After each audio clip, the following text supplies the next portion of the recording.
officers, Chairman, Conference of Speakers, State Legislature, right over to Adebo, for the British High Commission to Nigeria and UK Communist Representative to ECOWAS, Mr. Richard O'Donnell, Clerk of National Assembly, Mr. Maru, members of the Diplomatic Corps, they are present. Heads of Ministry, Department of Agencies of Government, they are present. Chief of Defense, the Soul of Minister, Heads of Military and Military, they are present. The General Department of State. It's a claim one for the officials, black development partners, they are present. The National Assembly, they are present.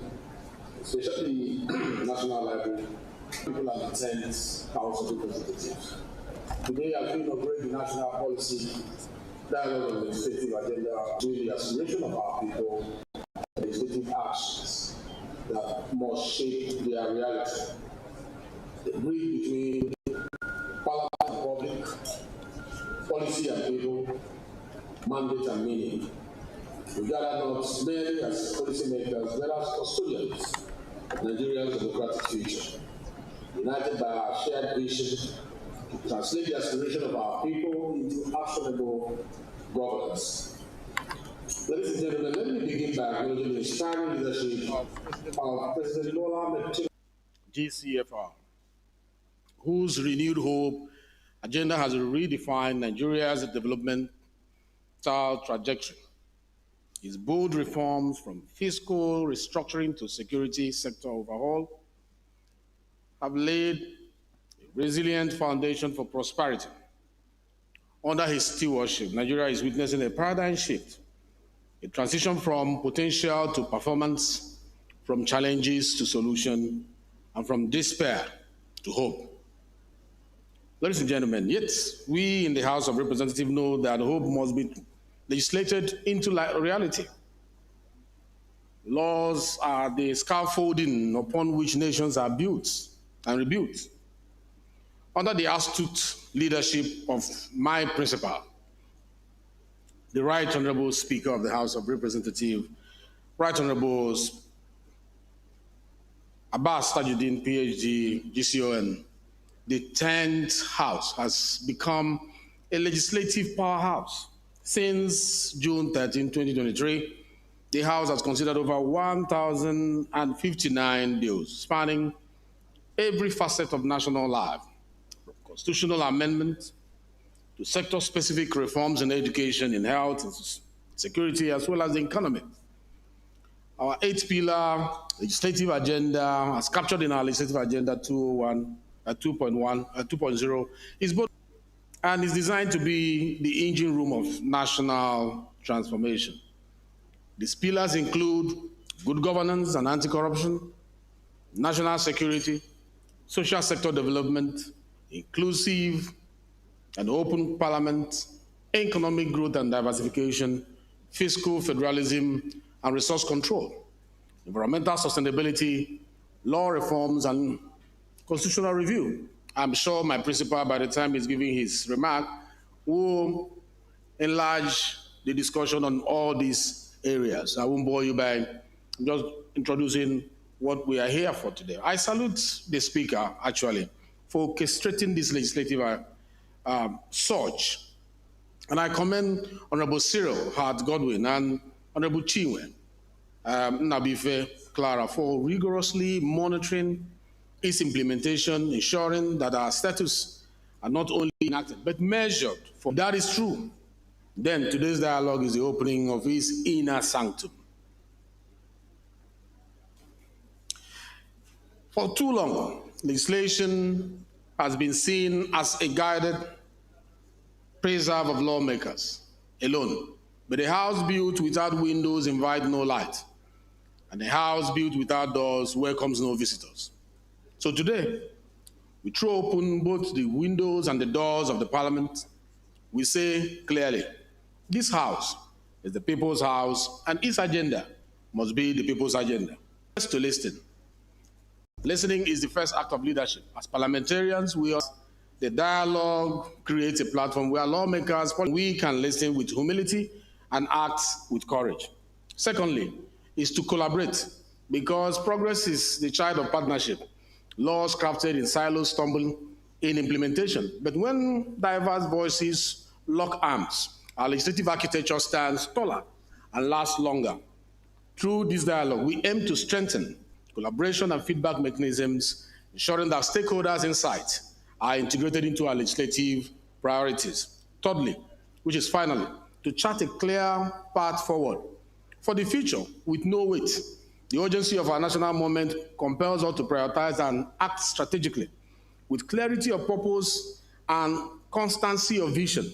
This dialogue allows us to present and discuss the House legislative agenda, identify priority policy area that demand legislative action, and promote transparency, promote inclusiveness, and promote strategic direction in all our lawmaking efforts. In alignment with the broader national reform agenda, we have begun to witness tangible policy gains, unified exchange rate windows that are restoring investor confidence, unprecedented capital inflows into our energy and tech sectors, and the passage of 4 streamlined tax reform laws this year aim at eliminating multiple taxation and boosting productivity. These strides reaffirm a simple truth. When both legislations converges with decisive policy actions, the transformation of a nation becomes not just possible, but inevitable. To our development partners in progress, the European Union, the British High Commission, UK International Development Plaque, and the National Assembly Library Trust Fund, your expert guidance, technical assistance, and the research capacity have been indispensable. This dialogue would not be possible without your steadfast support. As we embark on today's section, let us seize this unique opportunity to interrogate, refine, co-create the legislative toolkit that will carry Nigeria forward through robust debates, collaborative, probably Nigerian. Indeed, as I close, democracy like a river flows strongest when fed by many streams. Let our words today be bold, let our minds open, let our resolve become unshakable. For the future will not wait, and the urgency of our national moment compels us to act with clarity of purpose and constancy of vision. I look forward to insightful contributions you will make over the course of this dialogue. Together, we will craft laws worthy of our nation's promise as we secure a future of shared prosperity and ensuring democracy is sustained and is strengthened in our country. Thank you very much, and God bless you.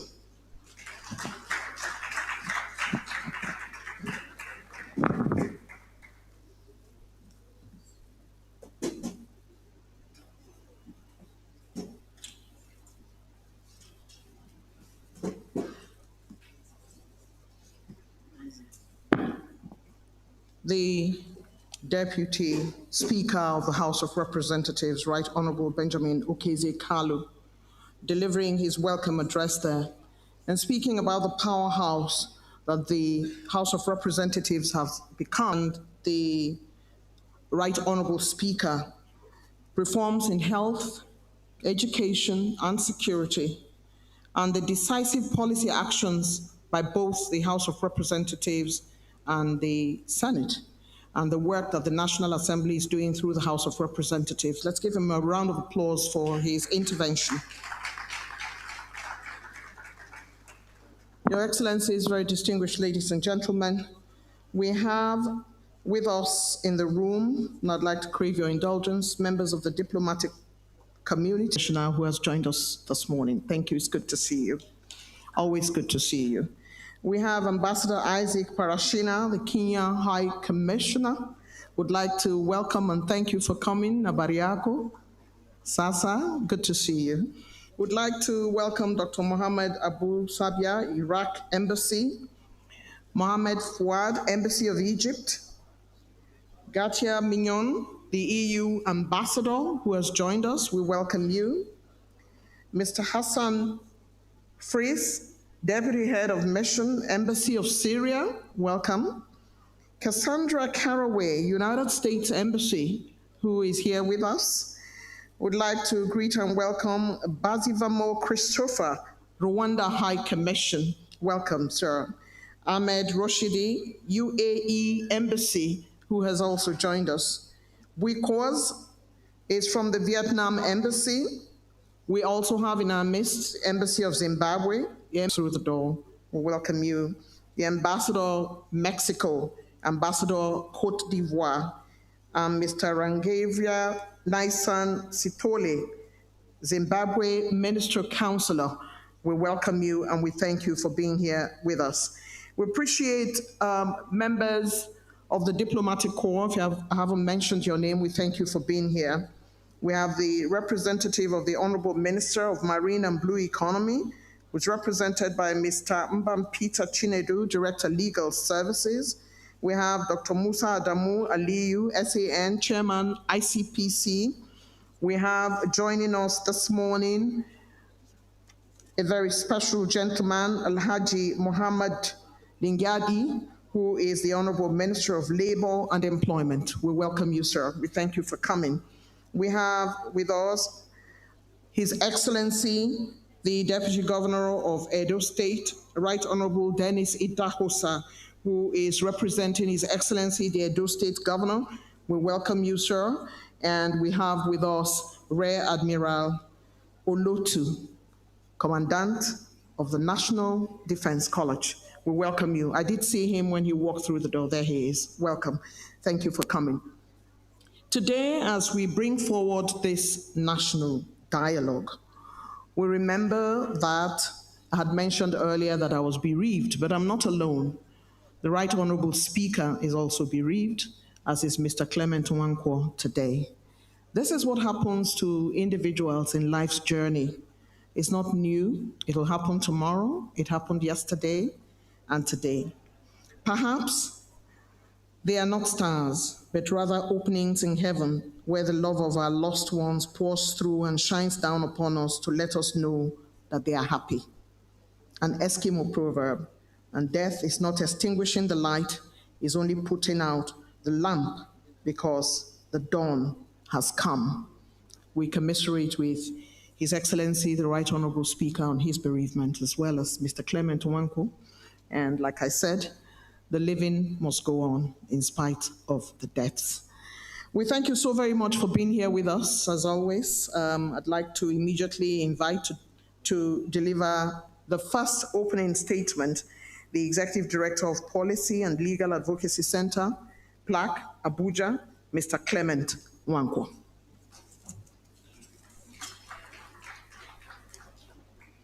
Please do a little better than that. Thank you. Your Excellency, the Speaker of the House of Representatives, the Right Honorable Abbas, the Deputy Speaker, Right Honorable Benjamin Carlo, Dara, and past speakers, deputy speakers who are here, Honorable Minister who are here, and I'm not quite sure I can keep up with the rest of the protocol, but really to say, ladies and gentlemen, thank you so much for coming to this program. I would join Eugenia in expressing my condolences to the Right Honorable Speaker, Tajuddin Abbas, who lost the mother-in-law a few days ago. Eugenia, who lost her sister a few days ago. Eugenia's comments about what happens to persons who have departed. Honorable Speaker Tajuddin Abbas for the inaugural National Policy Dialogue on what the National Assembly has been doing in the last 2 years. This is really mid-term of the 10th National Assembly, and seeing how much the National Assembly has done, I think it's really so very important that the Speaker has put this together. As the opportunity of presenting to citizens what the People's House has done is so very important for all of us. The National Policy Dialogue on Legislative Agenda is the first time this is happening. And I think it sets a benchmark, but also sets future direction for citizens to ask the question it has done. The National Assembly, the 10th National Assembly, on its first start, on its inauguration in June of 2023. In that legislative agenda, the National Assembly, the House of Representatives, had set out priority areas that it sets to legislate on and carry out legislative tasks and assignments, and has since then worked to implement what this legislative agenda intends to do, created the opportunity for the National Assembly to be able to say to citizens, this is what we are going to action.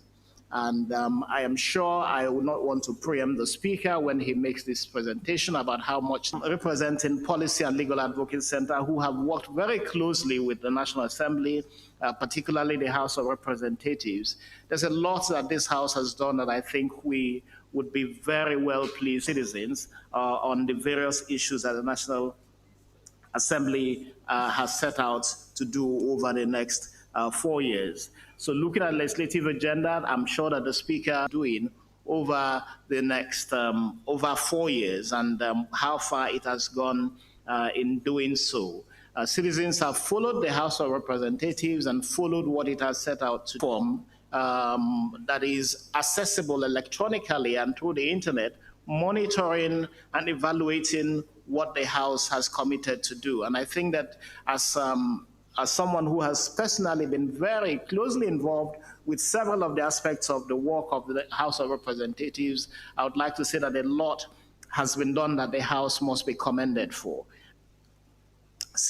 The Committee on Constitutional Review, and I know how much work the Committee on Constitutional Review has done, listening to citizens, inviting memos, inviting inviting presentations to be made to the House, engaging with different stakeholders on several issues that it intends to look at, including, very importantly, Mr. Speaker and Right Honorable Deputy Speaker, the issue of women continue to suffer in a situation where we have only 4% of elected legislators across the country representing women, which is very appalling. And I'm quite happy that the Deputy Speaker, the Speaker, in the last engagement we had here on gender issues, the Speaker was here with his wife, the first appropriately and appropriately addressed. And I am quite delighted at the comments, at the speeches, and at the disposition of the leadership of the House of Representatives to address this issue once and for all. And that's why we've had a conversation about special seats for women. There has also been conversations in the constitutional review efforts about ensuring that the state policing question is appropriately addressed by the 10th House of Representatives, and a lot of work has been going on in regarding electoral reform, judicial reforms, and several other things. In addition, there has been a whole lot of work going on with other aspects. The Speaker recently came back from the summit that was held in Lagos on the issue of alternative energy and the energy issues, and the general conversation around security in the country, which remains one of the key concerns of citizens. How do we address security concerns? There still remains quite a lot that the National Assembly can do, that the House can do, addressing the issue. Mr. Speaker, there is the challenging issue of human rights violations. We're in a democracy, but we're constantly seeing violations of human environment. And recently, Mr. Speaker, there has been the issue of civic space. Recently, a committee was inaugurated or set up by this House called the Ad Hoc Committee to review a statement or to investigate a statement made by a U.S. congressman regarding the terrorism funding.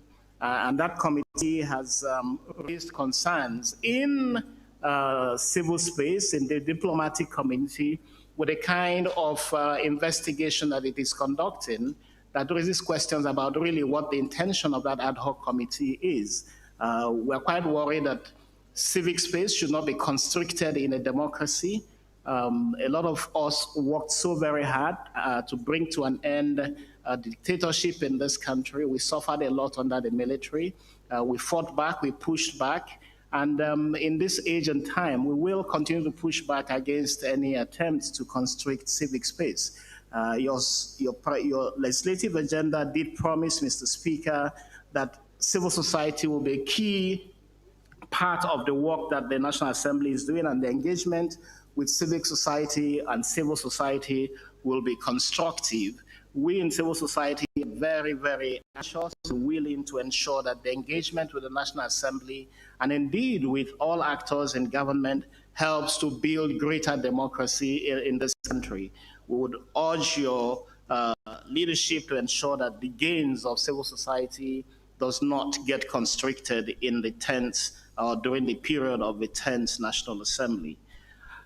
The rest of it, Mr. Speaker, is really yours, but I really want to say that this has been excellent conceptualization, the ability of the People's House to engage with the people and work with the people to improve legislative performance is so very key. And we urge you, Mr. Speaker, to keep up the work that is being done with the National Assembly to ensure that you are able, through the instruments of lawmaking, oversight and representation, that you are able to represent citizens, you are able to deliver on expectations of citizens and deliver on development which this country so very direly needs. Thank you so much, Mr. Speaker.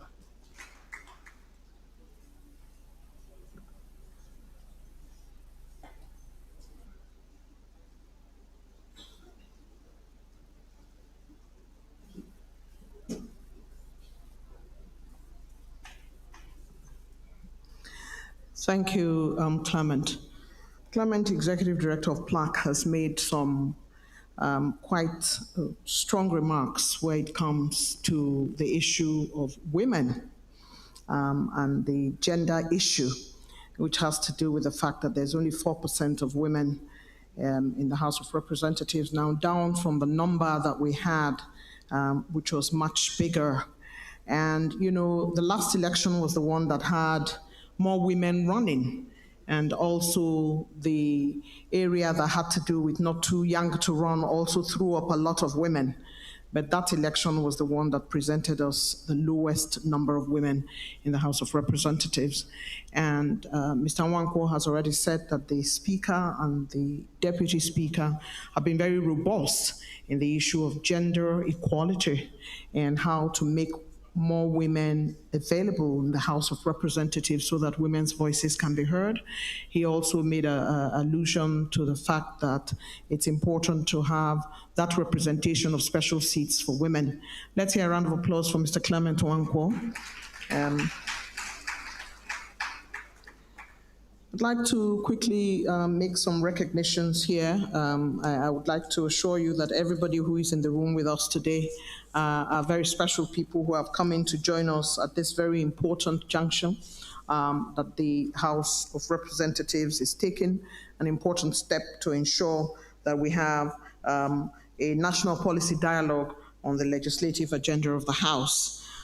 We have with us in the room today the Honorable Minister Livestock, Alhaji Idi Mukhtar Maiha. Would like to welcome you and thank you for joining us. We have the former Speaker of the 8th House of Representatives, His Excellency Right Honorable Yakubu Dogara. We welcome you, sir, and we thank you for joining. We have Right Honorable Aliyu Dang Tating, it's badly written, Speaker, Jigawa State House of Assembly. Would like to thank you so very much for coming all the way to join us at this important occasion. Right Honorable Aderi Stephen Aribusoye, Speaker, Ekiti State House of Assembly is here. Right Honorable Yusuf Liman, Speaker, Kaduna State House of Assembly is here. Right Honorable Adebo Gundoyin, Chairman, Conference of Speakers of State Legislatures of Nigeria, and Speaker, Oyo State House of Assembly, has joined us today. And I can see now is Right Honorable Haruna Aliyu, Speaker of Jigawa State House of Assembly. We sincerely thank you for coming, and we also have Mohammed Bello, Deputy Speaker, Kano State. We sincerely welcome you all to this very important gathering of good minds who believe in a greater Nigeria. Permit me at this point to invite the Chairman Committee on Monitoring and Evaluation of Implementation of the Legislative Agenda, Honorable Cyril Hart Godwin, to deliver the second opening remark.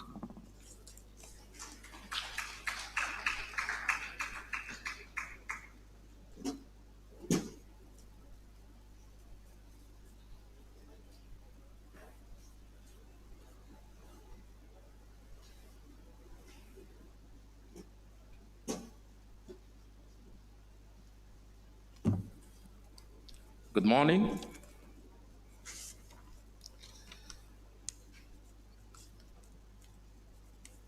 Your Excellency, the Right Honorable Speaker, Abbas Tajuddin, PhD, GCON. Your Excellency, the Deputy Speaker, my elder brother, Right Honorable Benjamin Okezie-Kazu. The leaders of the House, ministers here, honorable colleagues, let me rest on the well-established protocol for the economy of time. Before I begin my speech, I would like to say that I'm a beneficiary of the Not Too Young to Run bill. I'm also a privileged youth to chair this all-important committee. I pay my respect to the leadership of the House, especially the Speaker, for finding me worthy to chair this all-important committee that has the capacity to turn around the fortunes of Nigeria. It is my honor and privilege to make these brief opening remarks at this auspicious occasion. The strategic collaboration of some leading global institutions in our democratic and development space in hosting this inaugural national dialogue on the legislative agenda of the House of Representatives, and the sterling profiles of the highly selected and distinguished speakers, panelists, and attendees underscore the relevance of this national dialogue as a historical event that provides a veritable platform for the robust articulation, analysis, and appraisal of parliamentary activities towards a peaceful, prosperous, stable, and sustainable nation. The legislative agenda of the 10th House surely green flags the House of Representatives as the green chambers, as a house of the people, or the people's house, the beacon and the bastion of our democracy, as it heralds a new era of purposeful alignment with global parliamentary best practices benchmarked by the key indicators of strategic focus, measurable impact, and parliamentary audit. The 10th House was confronted at inauguration with an array of critical national challenges on several fronts and sundry fields, which includes the economy, security, environment, education, service delivery, and corruption, and the need for the adoption of a model that is business unusual approach in tandem with global best practices in repositioning the parliament towards restoring citizens' confidence and delivering on its mandate became a national imperative. It is on this note that the transformational and visionary leadership of His Excellency, the Right Honorable Speaker Tajuddin Abbas, PhD, GCON, must be applauded for his insightful initiative in enunciating an 8-point agenda for the 10th House as a roadmap in complementing the efforts of the executive in navigating the nation out of turbulent waters to the safe shores of national economic prosperity. The wisdom in the enunciation of the legislative agenda is truly uncommon, and their impacts in terms of quality legislative outputs are commendable. A cursory glance at the 8 points legislative agenda reveals the aptness to the nation's critical challenges and capacity for national transformation. The agendas are 8 in number, from strengthening good governance to Agenda 6, which is inclusion and open parliament. And that is the essence of this gathering. It is gratifying to state that the legislative agenda is not just recognized as a mantra of the House, but a contract with the Nigerian people. As all committees and honorable members are expected to mainstream same in their legislative activities and are rated based on level of compliance with the agenda. This validates the decision of the Honorable Speaker in constituting a standing committee on monitoring and evaluation of implementation of the legislative agenda.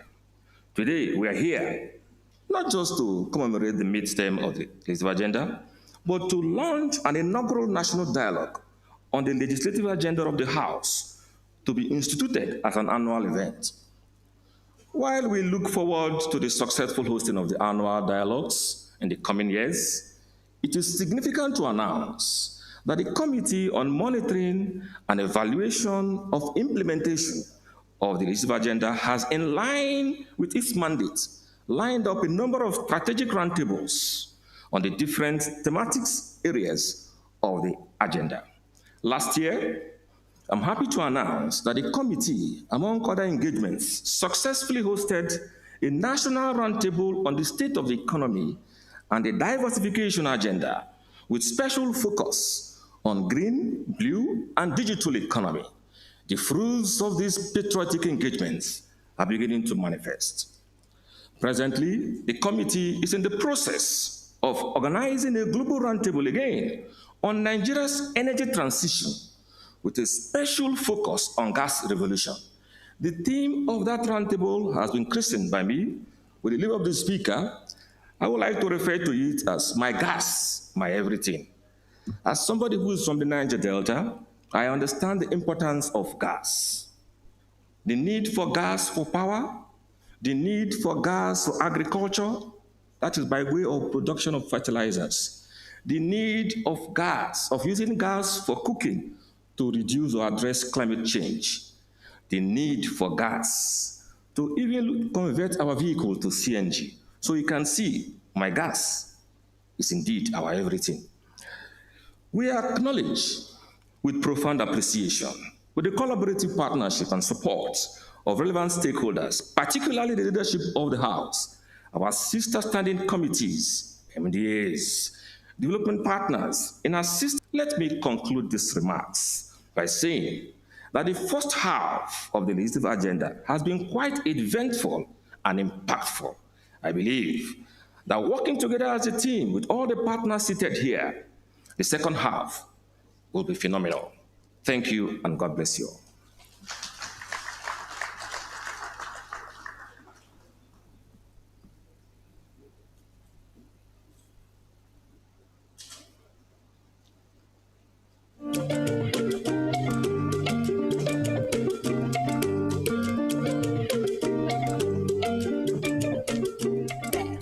In June Media 2023, eyes. the 10th House of Representatives. Thank you. We have heard from the man whose responsibility it is as chair to monitor and evaluate the implementation of the legislative agenda. He has spoken about the exemplary leadership of the Right Honorable Speaker and his team, and he says their approach on this committee is business unusual, also adopting best practices from across the world and restoring citizens' confidence. Help me give a round of applause to Honorable Cyril Hart Godwin, Chairman, Committee on Monitoring and Evaluation of Implementation of the Legislative Agenda. Permit me to greet my brother who is in the house somewhere, a spokesperson of the House of Representatives, Honorable Akin Rotimi, who grew up in my neighborhood and remains my brother. I look out for him each time and he looks out for me. Akin, it's good to see you. Welcome. I'd like at this point, distinguished ladies and gentlemen, to invite the Honorable Minister of Labor and Employment, Katukan Sakwato, Alhaji Muhammad Maigari Dingyadi, to deliver. Thank you.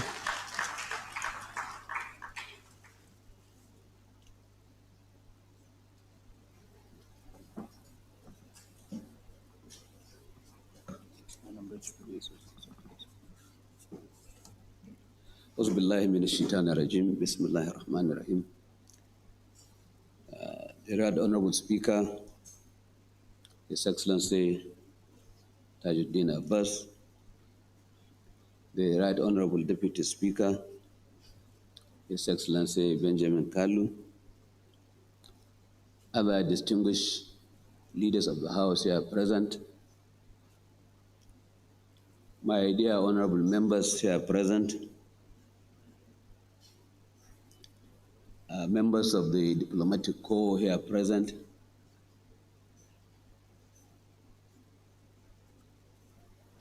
permanent secretaries here present, chief executives of parastatals and agencies here present,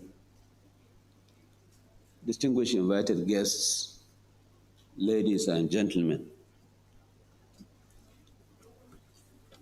I am sincerely delighted to be in your midst today on this occasion of National Policy Dialogue on Legislative Agenda of the House of Representatives.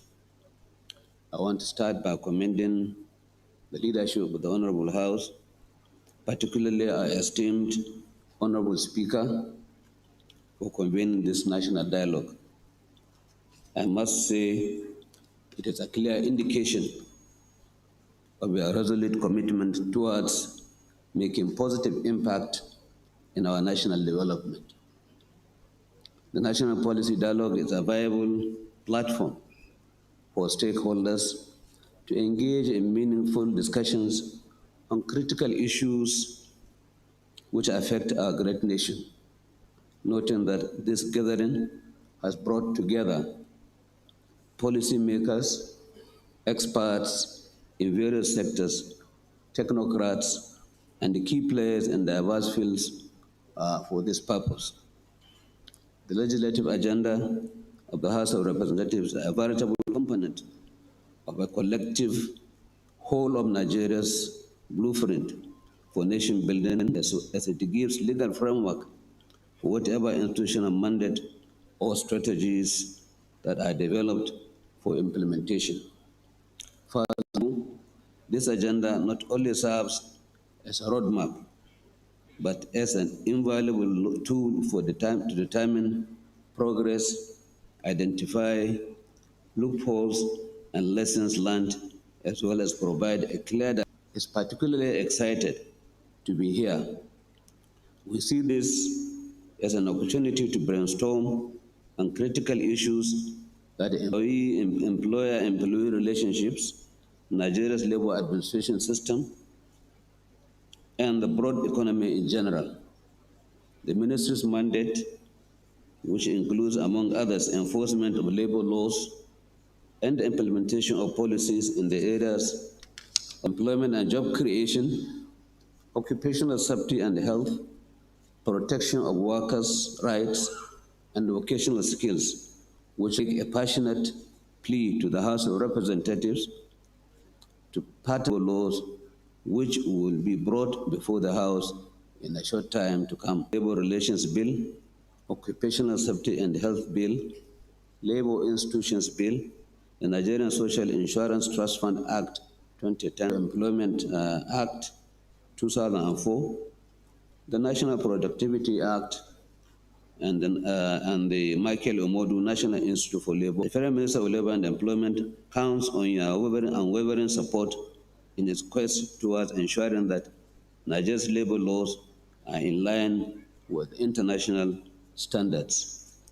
When enacted, these bills will not only report for robust investments, enhanced productivity, and the attainment of social justice in Nigeria.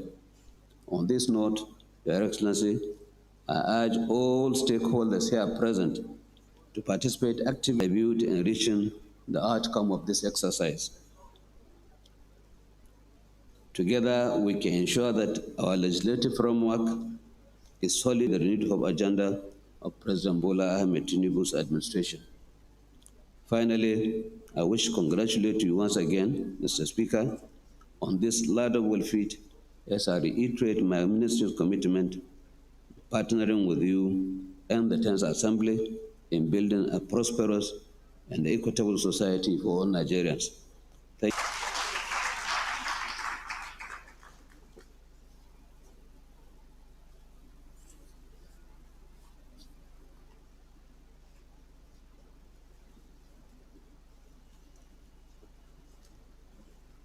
Across the world, it is said that collaboration makes things go faster. The Honorable Minister of Labour and Employment has called on the House of Representatives to join him in passing the Labour Bill and ensuring that together they can do things better for the benefit. Today, the Secretary to the Government of the Federation, very distinguished Senator George Akume, is represented by Dr. Maurice Mberi, and would like to welcome him and thank you for being here with us. When it's time for at this point, very distinguished ladies and gentlemen, I'd like to call you all officers of the House of Representatives, led in chief by Honorable Professor Julius Ihomvere, House Leader, who would be delivering the vote of thanks later today. Honorable Halim Abdullahi, Deputy House Leader, Honorable Ibrahim Shaka, Deputy Chief Whip, Honorable Kingsley Chinda, Minority Leader, Honorable Ali Isa, Minority Whip. We also, of course, have with us sitting on this committee on monitoring and evaluation of implementation of the legislative agenda, a thought for gender equality, where we have Honorable Chingwe Nabife Clara, implementation of the legislative agenda. I call on you to please give a hand to principal officers who are supporting the Speaker in the work that he does. Let's give them a round of applause, please. Thank you very much. It is at this time, Your Excellencies, distinguished invited guests, that we call on the meeting, which is an important part of ensuring that the overall objectives are well met of this legislative agenda. We therefore now take a short document.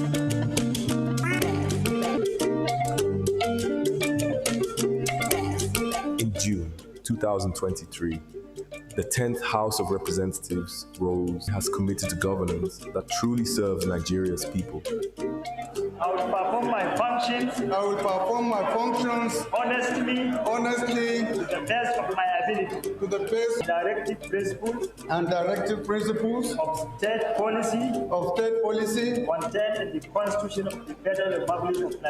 Contained in the Constitution of the Federal Republic of Nigeria. The 10th Assembly emerged at a critical moment in our national journey. 8 bold legislative priorities. The House set out to reframe governance, empower communities, and tackle Nigeria's most urgent challenges and concrete results. These 8 pillars represent a comprehensive roadmap for national renewal. Each priority was meticulously developed through consultations with stakeholders, experts, and everyday create a tangible legislative framework that delivers measurable outcomes for all Nigerians regardless of ethnicity, religion. Landmark police dialogue to advance human rights-centered security reform. These frank discussions build crucial bridges between the force and the communities they serve. The need for a system that maintains law and order and upholds every Nigerian dignity cannot be overstated. Reform is essential to heal and to build. Speaker Abbas emphasized that effective security requires both robust operational capacity and unwavering respect for citizen rights. The resulting police reform bill established clearer accountability standards, modernized that had undermined police effectiveness and public trust. The law reform retreats conducted a comprehensive review of Nigeria's legal architecture, identifying over 200 obsolete alongside legal experts, economists, and international development partners to harmonize our legal framework with global best practices, while preserving Nigerian values and addressing local context to inclusive growth, focusing on diversification beyond oil dependence, enhancing domestic production capacity, formalizing the informal sector, improving Nigeria's ease of doing business metrics. Both retreats produced concrete action plans with specific legislative interventions, clear timelines, and measurable impact indicators, transforming abstract policy goals into practical roadmaps for implementation. Through unprecedented time, ordinary Nigerians could question, challenge, and contribute to national spending priorities. These town halls embodied the Assembly's 8th priority of effective inclusion in governance, democratizing what was historically an elite-driven tracking framework, enabling citizens to monitor implementation in real time. The pervasive challenge of insecurity was met with resolve and coordinated action. From enhanced legislative oversight to facilitated inter-aid, from a political talking point to a shared responsibility. Communities previously left vulnerable found their voices amplified in the halls of power. We rely on institutions like yours to come up with policies that will minimize, if not eliminate, all the security challenges that this country is facing. The comprehensive retraining of committee chairmen at the NAF Center wasn't just about procedure.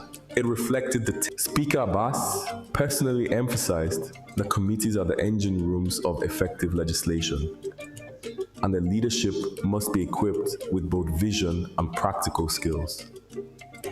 This initiatives are prerequisites for legislative effectiveness. From landmark tax reform bills to groundbreaking police reform laws, plenary sessions under Speaker Abbas's leadership have echoed with substantive deliberation, principled courage, and tangible results. Foundations for a more just and prosperous Nigeria. Each bill underwent and citizen input sessions before reaching the plenary floor. Speaker Abbas maintained rigorous debate standards, ensuring that legislation was thoroughly examined from multiple perspectives before passage. The result was their implementability, inclusiveness, and potential impact. Beyond the chamber walls, the House went directly to the grassroots, creating forums to amplify youth voices, elevate women. Speaker Abbas has consistently maintained that representation means nothing if it doesn't reflect the full diversity of Nigerian society. Say important bills, which ones are better? It all depends on who you are protecting. One bill may be important to one person, it could be of less importance to another. The Gender Equity Initiative ensured women's priorities were systematically integrated across all legislative domains through mandatory gender impact assessments for major bills and regular consultations with women's citizen engagement, from periodic electoral interactions to continuous democratic dialogue, fulfilling the vision of truly representative governance, where policy emerges from genuine public deliberation rather than elite imposition. In less than 2 years, the 10 economic stimulus packages to educational reforms, from healthcare access expansion to infrastructure development frameworks, this House has demonstrated that effective The impact of these reforms is beginning to be felt across Nigeria, an opportunity. Speaker Abbas has ensured that legislative accomplishments aren't measured merely in bills passed, but in lives improved. The 10th House under Speaker Abbas has established a new paradigm where legislative success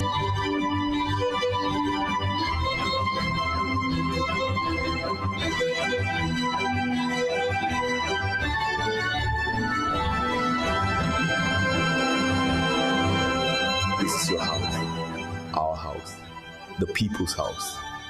area, one where governance serves the governed, where transparency breeds trust, and where our shared challenges meet our collective resolve. The journey of the 10th House embodies the true meaning of representative democracy, not as it ensures accountability, and where legislation transforms lives. As we look to the future, the foundations laid by this assembly will continue to strengthen our opportunity for all Nigerians. The work continues, the commitment deepens, and the promise remains. A house truly of the people, by the people, and for the people. It's time now to take goodwill messages, and I would like to urge you to please keep it to a minimum of 2 minutes. We will be taking one goodwill message before we get to Her Excellency Jill Lever, Deputy High Commissioner of Britain, who is representing the British High Commission. As a result of the fact that the Federal Executive Council meeting is ongoing at the moment, we would invite him to speak for 2 minute issues before her, but considers this a most important event to attend. And the members of the Federal Executive Council also who have Federal Executive Council meeting have come here because they understand the importance of this event to deliver his goodwill message. Minister of Livestock, sir. Thank you.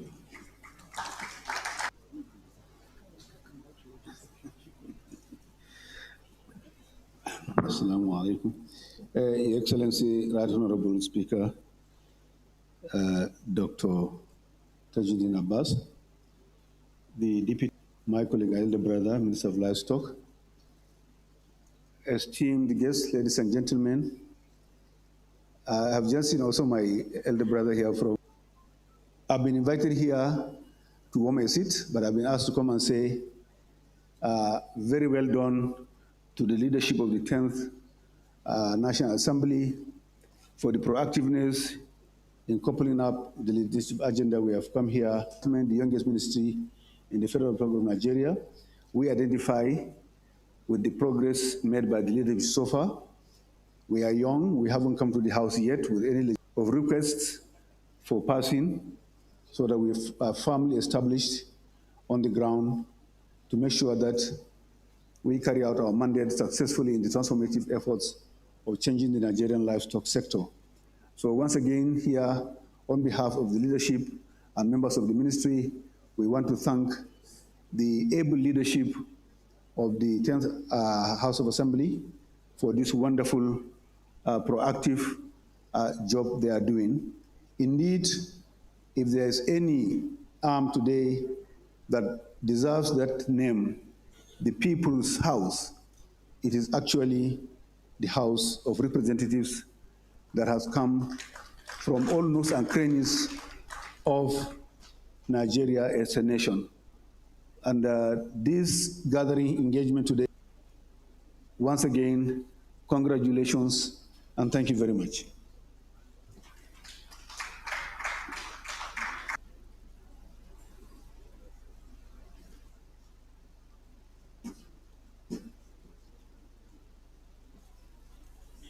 The Minister of Livestock has spoken and has commended the leadership of the House. A round of applause, please. Thank you. Would like to welcome the distinguished Senator Aliyu Sabi Abdullahi, the Honorable Minister of State Agriculture, who has joined us. Would also like to greet Barrister Kamoru Ogunlana, Clerk of the National Assembly. We thank you all for being here. It's time now to invite a friend and diplomat par excellence, Dr. Richard Montgomery, who is represented this morning by Her Excellency Jill Lever, Deputy High Commissioner to Nigeria. Please come forward. Thank you very much. Give Jill a round of applause as she makes her way up here.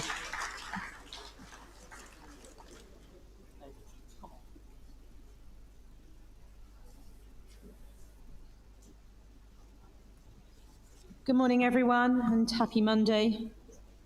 The Right Honourable Speaker of the House of Representatives, the Deputy Speaker of the House, Principal Officers of the House of Representatives, Honourable Ministers, Excellency, start by expressing condolences from the Government of the United Kingdom to the Right Honourable Speaker to our friend Clement Nankwo and Eugenia Abu in their bereavements. It's a very difficult time today.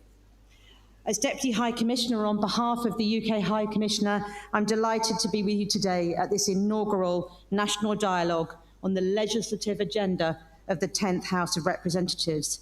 Let me start by thanking the Speaker, the Right Honourable Tajuddin Abbas, and his leadership team for bringing us all together. It's timely you're undertaking this reflection and stocktake, which comes at the mid-term point of the 10th House. The UK is glad to have partnered with you in this process, from the development of the legislative agenda to this point, through the expertise of our friends at the Policy and Legal Advocacy Centre. We're committed to continuing our support for Nigeria's democracy whenever we're invited to do so. As partner of Nigeria's democracy, we are encouraged by the commitment of the 10th House to a more progressive agenda. From your focus on strengthening good governance to your emphasis on improving national security, strengthening social development, and inclusive economic growth, your agenda is well positioned to help strengthen Nigeria's democracy and pursue sustainable development. We welcome the steps taken by the House of Representatives in progressing these objectives over the last 2 years, and your commitment to a timely conclusion of the electoral reform process is commendable, as is the significant work of the Constitution Review Committee led by the Honourable Deputy Speaker. I speak for the UK as well as Nigeria's other friends in the international community when I say we're encouraged that the House of Representatives has highlighted the passage of the bill to introduce special or additional seats for women in the Legislative House. This is a priority in your legislative agenda.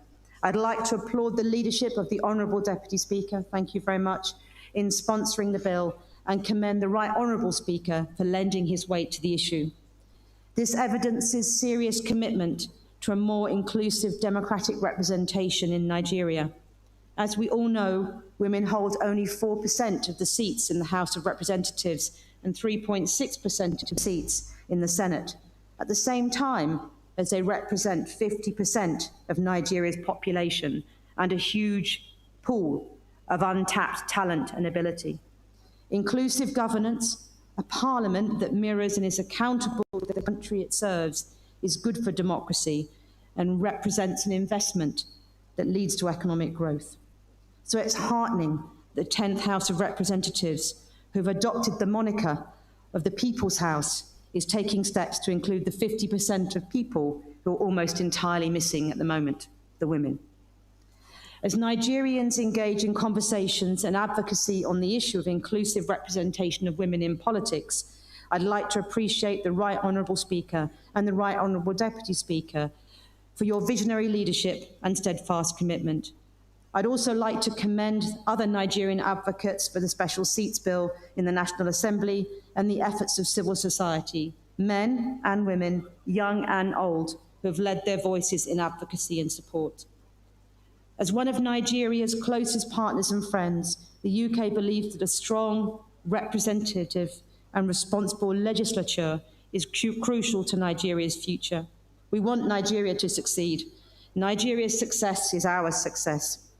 The UK therefore remains a committed supporter of the 10th House as you pursue your people-focused agenda over the remainder of the Parliament.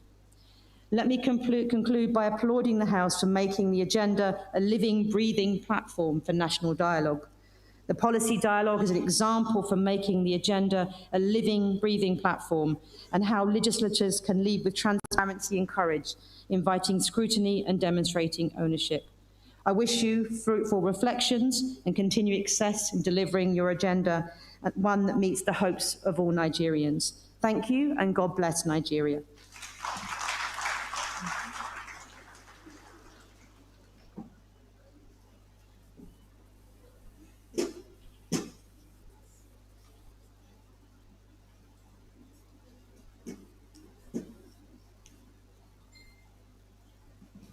Your Excellencies, very distinguished ladies and gentlemen, it's always such a pleasure to listen to Her Excellency deliver what is always considered the very best interest of Nigeria whenever she speaks, and this time speaking for His Excellency Dr. Richard Montgomery. The policy dialogue must be living and breathing, must be actionable, must be seen to be doing what is expected to do. And I believe that the Monitoring and Evaluation Committee, whose responsibility it is to keep an eagle eye on it, will do just the needful as Jill has espoused it. I'd like us to give a round of applause to Jill for that excellent intervention. And I'd also like to thank her very much for commiserating with me on the loss of my sister. Sisters are very special. And so to come out for this, like I mentioned, is my very deep respect for the leadership of the House of Representatives. The Speaker himself grieving his mother-in-law, and like I mentioned, Clement grieving his mother. We're delighted to be able to do the work that is required to get Nigeria fast-tracked, and part of it is doing what we do today. And I'm deeply honored to be part of this. I'd like to greet and welcome Engineer Bashir Yero, Deputy Clerk to the National Assembly, Dr. Yahaya Danzaria, Clerk, House of Representatives, and Dr. Alibi Umaru, Secretary, Directorate of Research and Information in the National Assembly. Of course, like I mentioned, everybody who has come here today has come here because they believe that this dialogue is critical for doing what the National Assembly does best and what the House of Representatives is anal about to ensure that Nigeria is exactly where we want it to be, to collaborate, to be accountable, and to realign itself to the jurisdiction for which the House of Representatives was set up in the first place. I'd like at this point to welcome very quickly to the podium the Chief Executive Officer, Nigeria Economic Summit Group, Mr. Tayo Aduloju. If Mr. Tayo Aduloju is here, could he make his way to the podium? And if he is not here, we will fast track. Time is of the essence. I'd like to quickly go to invite the Chairman, Conference of Speakers of State Legislatures, Right Honorable Adebo Ogundoyin, who is here with us. I'd like to welcome him to the podium with a round of applause.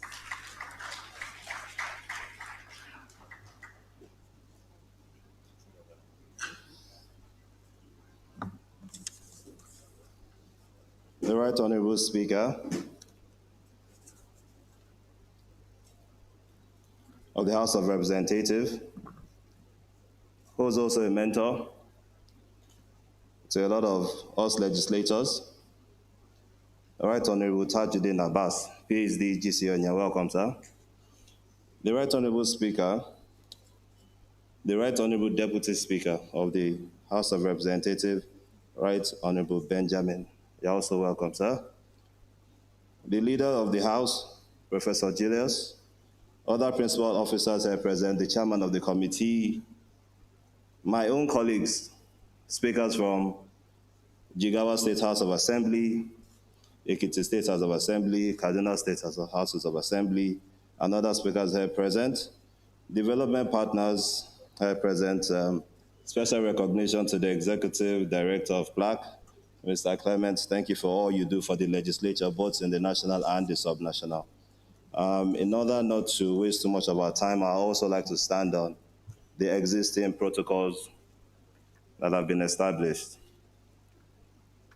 It is with profound honor and deep sense of responsibility that I deliver this goodwill message on behalf of the Conference of Speakers of State Legislatures of Nigeria at this historic national policy dialogue and the legislative agenda of the House of Representatives. This occasion presents a unique platform for reflection, engagement, and strategic alignment, not only for the federal lawmakers, but also for those of us at the subnational level, as we collectively strive to strengthen democratic governance and improve the lives of the Nigerian people. First, let me commend the Speaker of the House of Representatives, Right Honorable Abbas Tajuddin, PhD, GCON, for his visionary leadership in convening this dialogue. This initiative is bold and timely step forward, consolidating legislative effectiveness, transparency, and cooperation. It underscores the critical role of the legislature as a catalyst for national transformation, a protector of the people's trust, and a driver of innovative challenge and change. We recognize that while the House of Representatives sets the legislative agenda for the federal legislature, the effective translation of many of these priorities into meaningful national impact often requires collaboration and partnership with state houses of assembly. This cooperation is essential for aligning federal and state policies, promoting inclusive governance, and ensuring that the legislative actions resonate with the diverse needs of our people across the Federation. Security remains a paramount concern for every Nigerian. It is not enough to merely condemn acts of terrorism, banditry, kidnappings, and communal violence each time they occur. As legislators, we must enact laws and support proactive, intelligence-driven security measures, strengthen the capacity of our security agencies, and promote community-based policing. A critical step towards addressing the multifarious security crisis in the country would be the establishment of state police, a position long advocated by the Conference of Speakers of State Legislatures of Nigeria. This will enable more localized and effective security measures tailored to specific regional needs. We must also overhaul the already existing security architecture for greater professionalism, efficiency, and better service delivery. This includes recruiting and training more personnel, providing modern equipment, and adopting technology-driven approaches to combat emerging security threats. Beyond security, we must address the root cause of youth unemployment and economic despair.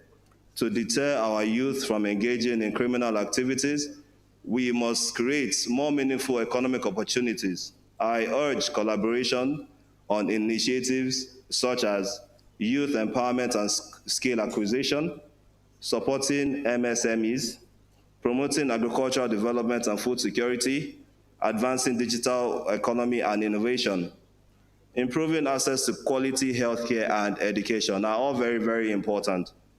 The synergy between the National Assembly and state houses of assembly is paramount in translating legislative agendas into tangible outcomes for Nigerians.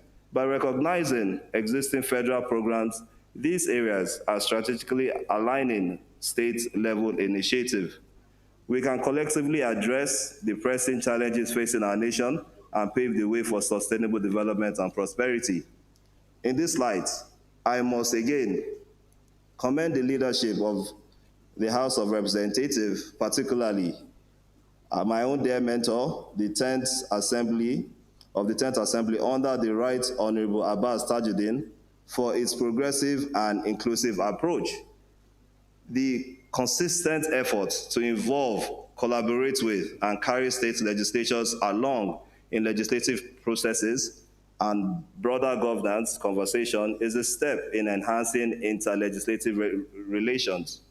This level of partnership not only fosters cohesion in policy implementation across all tiers of government, but also strengthens the foundation of our democracy by ensuring that the voices of the subnational entities are heard and integrated in national discourse.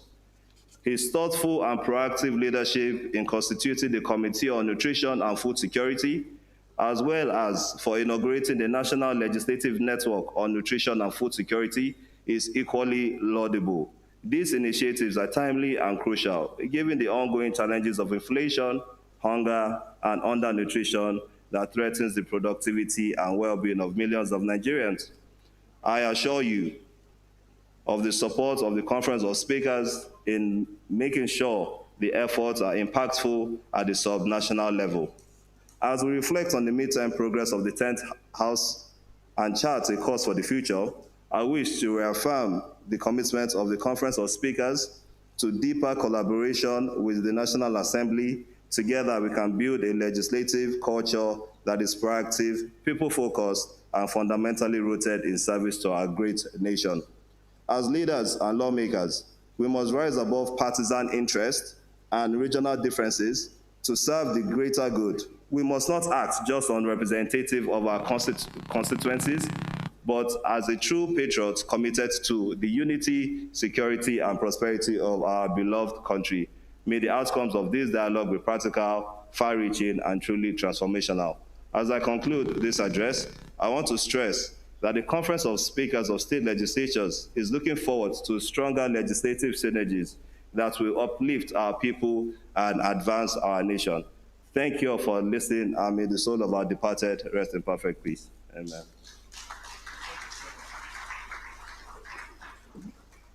Thank you very much. We've heard synergy. We've heard upliftment of our people. The speech by Right Honorable Adebo Okudi, Chairman, Conference of Speakers of State Legislatures. We thank you for your intervention. At this point, I'd like to invite a man who has been all over Nigeria, making the best use of the opportunities that has been given his establishment to ensure that the people of Nigeria are better for their presence in Nigeria. Please help me welcome His Excellency Ambassador Gautier Mino, Head of the European Union Delegation to Nigeria and to ECOWAS, for his goodwill message. That's not a Nigerian clap. Let's wish him well as he comes up here. Thank you.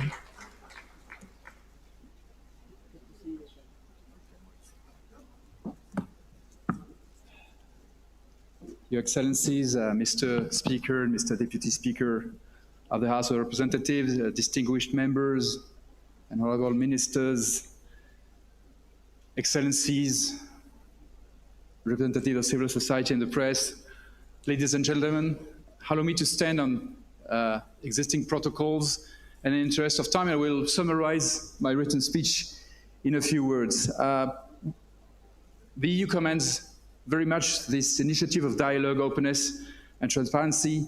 We are partnering with the House of Representatives on a series of legislative works with technical assistance, and we are very happy to have supported the monitoring and evaluation framework guiding the legislative agenda, reinforcing the main support provided by our partners of the United Kingdom and PLAC. And we'll be also financing on comparative performance analysis of the 10th Assembly in collaboration with, of course, the National Assembly and through a partner, IAGA Africa. I would like to mention four subjects which are of particular interest to us and that we will follow particularly closely in the coming month in your legislative works.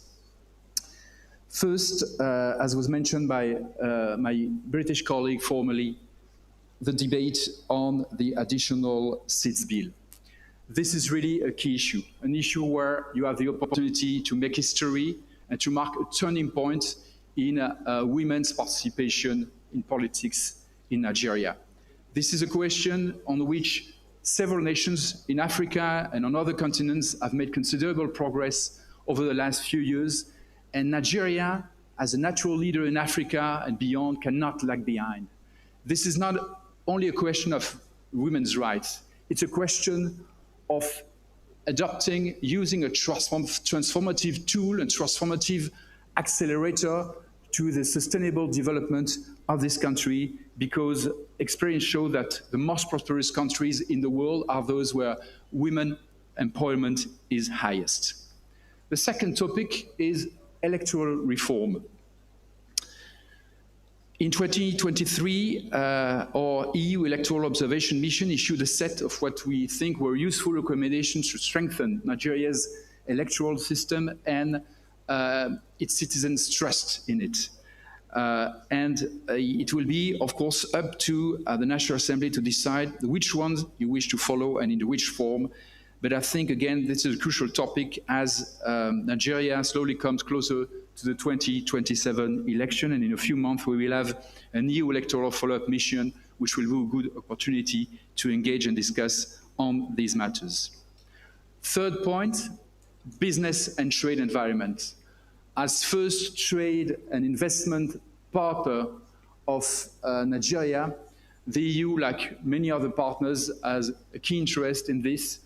I know that the House of Representatives, like the federal government, is very much aware of the need to improve business and investment environment in the country. And this, of course, entails some legislative measures. And we'll also be willing to partner very closely with you, also through our EU companies in Nigeria, which have gathered in the European Chamber of Commerce, Eurocham, which is gaining more and more traction and can serve as a useful interlocutor. And one of an important piece of legislation are the tax reform bills currently under consideration, which also entail the fourth topic which I wanted to mention, which is the mobilization of domestic resources, which is also a key challenge at a time when international support from some partners is decreasing. Of course, I could also mention other important topics on new pressing challenges like regulation and development of digital services and markets and artificial intelligence, or green transition, or labor laws, as the Honourable Minister mentioned. I would like to keep the focus on these four topics I mentioned. And I would like also to see the opportunity to support what the Executive Director of PLAC said about the need to trust civil society organizations and international partners and not give too much credit to allegations from abroad on collusion with non-state armed groups. I think this is very important, what is said on this, and I would like to fully support him. To conclude, I would just like to wish you the best of success in your legislative upcoming work to the benefit of all the Nigerian citizens, and you can count on the EU to keep supporting you in this noble duty. Thank you very much.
That everybody will keep their time short at 1 minute, 2 minutes, no more, so we can fast track this program. Thank you very much.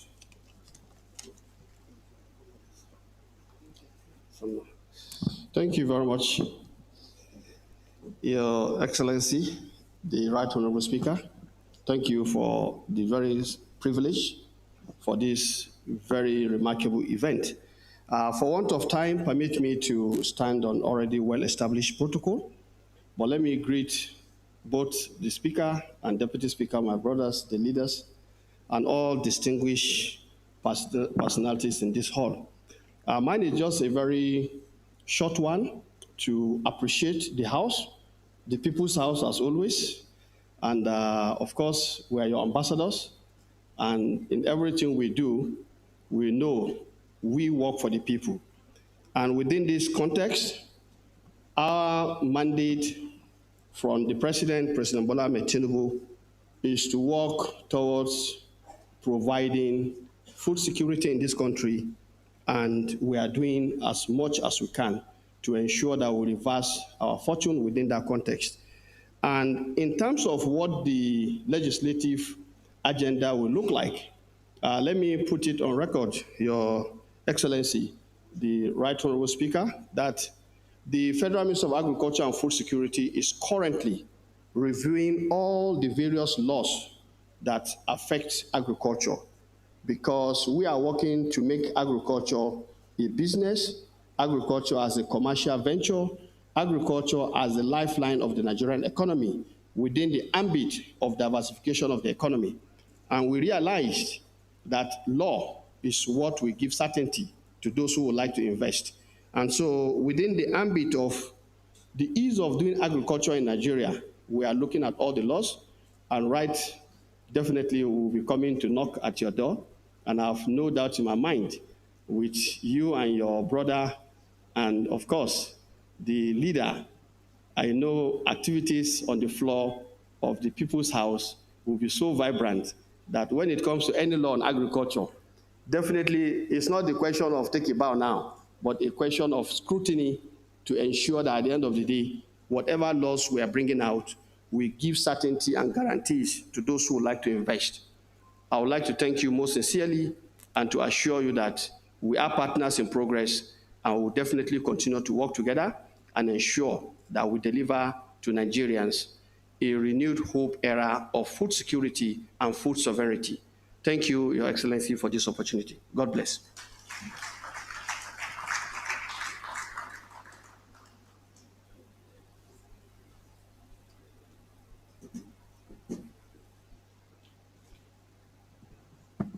We go now to follow the exemplar of the Honorable Minister of State for Agriculture, distinguished Senator Sabi Abdullahi, who has kept it extremely short. I'd like now at this point to invite Dr. Uche Bonna, Executive Director, Ernest Shonekon Center, representing the CEO of Nigeria Economic Summit Group, Dr. Tayo Adulojo. And like I said much earlier, please, let's keep it within 2 minutes. Thank you very much.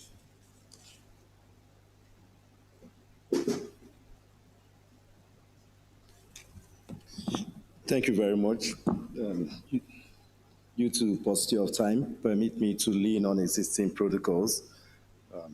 We also extend our sincere condolence to the Honorable Speaker who lost his mother-in-law, Mr. Clement Wanko, the Executive Director of the plaque, and the presenter, Eugenia Abu, who are all bereaved and still made our time to attend this occasion. I am delivering this goodwill message on behalf of Dr. Tayo Adelojo, the Chief Executive Officer of the Nigeria Economic Summit Group, who is unavoidably absent at this occasion and sends his warm regards. Let me join others by commending the leadership of the National Assembly and the House of Representatives for convening this inaugural national policy dialogue. This is very imperative for our economic growth, and we are the Nigeria Economic Summit Group, are proud to be associated in this dialogue. The National Assembly's legislative agenda is crucial for driving economic growth, promoting ease of doing business, and stimulating key investments. We consider some areas as key focus, which include economic reforms to stimulate growth and job creation, social welfare policies to address poverty and inequality, institutional strengthening to enhance governance and public service delivery. At the NESG, we strongly believe that strong economies are built on strong institutions, and dynamic legislature is essential for economic governance. Currently, Nigeria's economic data shows that in 2024, our real GDP growth is 3.4%. In 2025, the central bank projects 4.17% GDP growth, though the IMF disagrees with this and projects a 3.0% growth. In all, the African Development Bank forecasts an average continental growth rate for Africa at 4.1%, which is far above the projection by the IMF. This is a call for Nigeria that we must accelerate or risk lagging behind in our regional peers.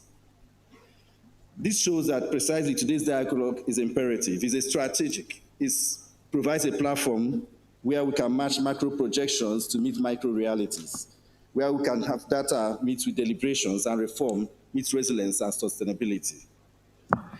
The NAG has established the Shonekon Center, which is an arm that deals with legislative reforms and economic growth. And the Shonekon Center is committed full-heartedly in these debates to provide a better and more inclusive legislative agenda. Legislative dialogue like this is a bridge between policy, ambition, and legal architecture. It is how we co-create solutions that transform economic potential into shared prosperity. On behalf of the NESG and Shonekon Center, I wish to reaffirm our unwavering commitment to support the National Assembly in transforming the legislative agenda into a living, breathing roadmap for national transformation. Thus, as we deliberate today, let us lay legislative foundation upon which a more prosperous, just, and inclusive Nigeria will rise, not just for this generation, but for generations yet unborn. God bless the House of Representatives. God bless the Federal Republic of Nigeria. Thank you very much.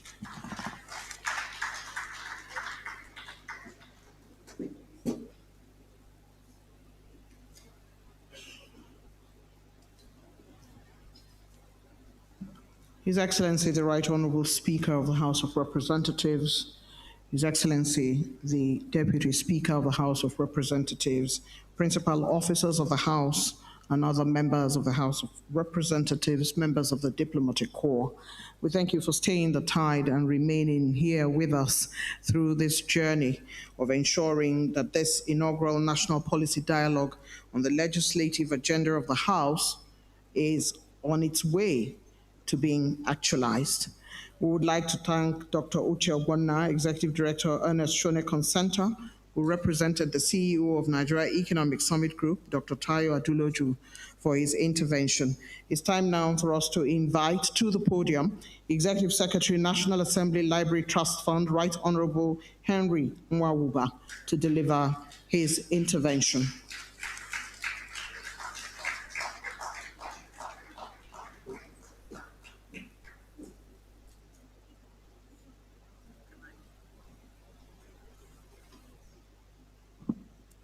Good morning, the Right Honorable Speaker, Tajuddin Abbas, PhD, GCON, Ian Zazau.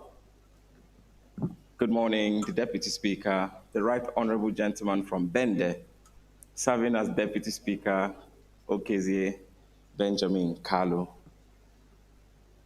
The Leader of the House, the members of the National Assembly, the Clerk to the National Assembly, members of the international community and the diplomatic corps, ladies and gentlemen, good morning. Permit me if I missed out on the protocol list. Mr. Speaker, sir, I just want to say that I'm indeed honored to congratulate you and my brother on what is happening today.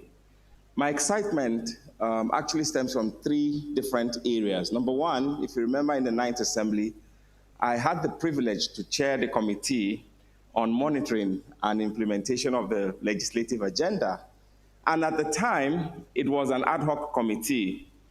I'm so happy to see the innovation that it's not just an ad hoc committee in the 10th Assembly, but now a full standing committee. That is very, very commendable. Secondly, at the National Assembly Library, Agenda 1, Agenda 6, Agenda 7, which talks about openness, inclusivity, e-parliament, are given priority. And in fact, if you permit me to quote from Agenda 1, it says, and I quote, to support the full takeoff of the National Assembly Library. This agenda, I'm proud to say, has been delivered, because right now, the National Assembly Library is fully functional, well-funded, but for some of the other interventions, when we seek to deepen them, don't look at us as Oliver Twist. We just want to be able to achieve more.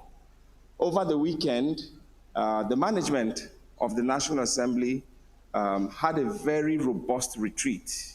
And one of the recurring decimal was digitization of the operations of the National Assembly, which I know ranks very high in the National Assembly of the House of Representatives. I want to encourage you, sir. What you have done is that you have opened up yourselves for critique. It's not easy, but you recognize that people will only do what you inspect and not what you expect. So I think today's dialogue is an inspection to make sure that we are on track with the legislative agenda of the 10th House. To the international community, I saw this recurring conversation and dialogue about special seats for women. While you engage with the legislators, let me just quickly say that the National Assembly Library is open to also collaborate, because you know the people who are ending up making these votes are 360 House of Rep members, 109 senators. We know who they are. We need to be able to fashion out a way to lobby and intervene, and hopefully we can up the numbers.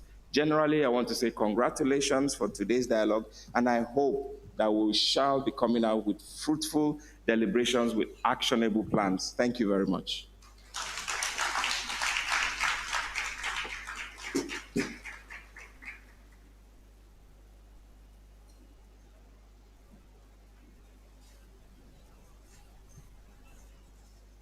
As a reader, what is life without a library? As a reader, And as a knowledge seeker, what would you do without a library? And now that it is highly digital everywhere, there's e-parliament, there's a fully functional library at the National Assembly, at the House of Representatives, and you hear that it is about openness and inclusiveness. Not only did he make that comment, but Right Honorable Henry Nwawuba also made the comment as it concerns women and affirmative action. For affirmative action, we all know that this is how nations that are lagging behind in gender equality tend to fast-track women in areas where their voices are needed. What is a nation when it runs with only one leg? Without the second leg, the nation will not go very far. Let's give a round of applause to Right Honorable Henry Nwawuba. Thank you very much for your intervention. Very well said. It's now time for us to invite a man very much after my heart, big brother and secretary to the government of the Federation, His Excellency, the very distinguished Dr. George Akume, who is represented today by Dr. Mberi Maurice Nnamdi, Permanent Secretary General Service Office of the Secretary to the Government of the Federation. Please encourage him.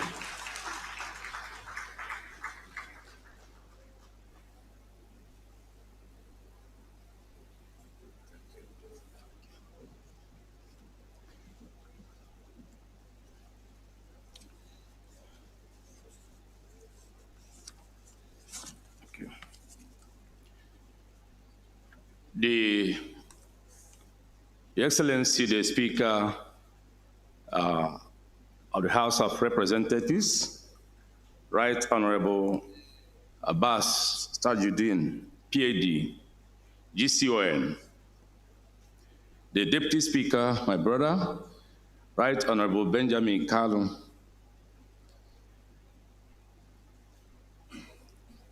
distinguished members of the House of Representatives here present, honorable ministers, ladies and gentlemen, not forgetting the diplomatic corps, I extend the warm greetings and heartfelt goodwill of His Excellency Senator Dr. George Akume, the Secretary to the Government of the Federation. Would have loved to be here with you this morning on this very wonderful event, but as you all know, he's presently attending the Federal Executive Council, being the Secretary to the Federal Executive Council, and he has asked me to present his goodwill message. Today's dialogue on legislative agenda in shaping national development underscores a shared commitment to strengthening democracy, accountability, and inclusive development through robust legislative action. As the engine of policy formulation, budget approval, and oversight, the legislature holds a pivotal role in ensuring that national development is people-oriented, people-centered, transparent, and sustainable. This platform presents a unique opportunity for lawmakers, civil society organizations, technocrats, and citizens to engage in constructive conversation, aligning legislative priorities with national developmental goals. Through such engagements, we reaffirm our dedication to good governance and the transformative power of legislative oversight. Let me use this opportunity to commend the House of Representatives, otherwise known as the People's Parliament, People's House, or People's Chamber, on this very wonderful relationship that subsists between the National Assembly, particularly the House of Representatives, and the executive arm of the government, led by His Excellency President Bola Ahmed Tinubu, GCFR. It is my wish that this wonderful relationship will be sustained in order to achieve the desired greatness that the country deserves. Let me also commend you on the legislative initiatives so far taken by the 10th House of Representatives ably led by His Excellency, the Speaker, and his wonderful team. This is a clear manifestation and demonstration of the citizen-oriented, people's-friendly, and inclusive policy of this wonderful leadership. The importance of this national policy dialogue on the legislative agenda of the House cannot be overemphasized, as it is a clear demonstration of the openness and transparent approach to legislation. It is a clear demonstration of the collaborative effort of the National Assembly, particularly the People's Chamber, with the executive arm of government. It is expected that this unique program of national policy dialogue will enhance the understanding of the House of Representatives' legislative agenda, clearly focus the people's attention to legislative priorities, strengthen partnership between the legislature and the executive arm of government and the citizens as well, strengthen, promote, and reinforce the confidence of the citizens on the legislature. As this dialogue unfolds, I urge all participants to bring forth bold ideas, honest reflections, and forward-looking strategies that will shape a responsive legislative agenda, one that resonates with the aspirations of our people and addresses the pressing challenges of our time. May this gathering catalyze deeper collaboration and stronger institutions in our collective pursuit of progress. Thank you, and I wish you a successful and impactful dialogue. God bless the Federal Republic of Nigeria. Thank you.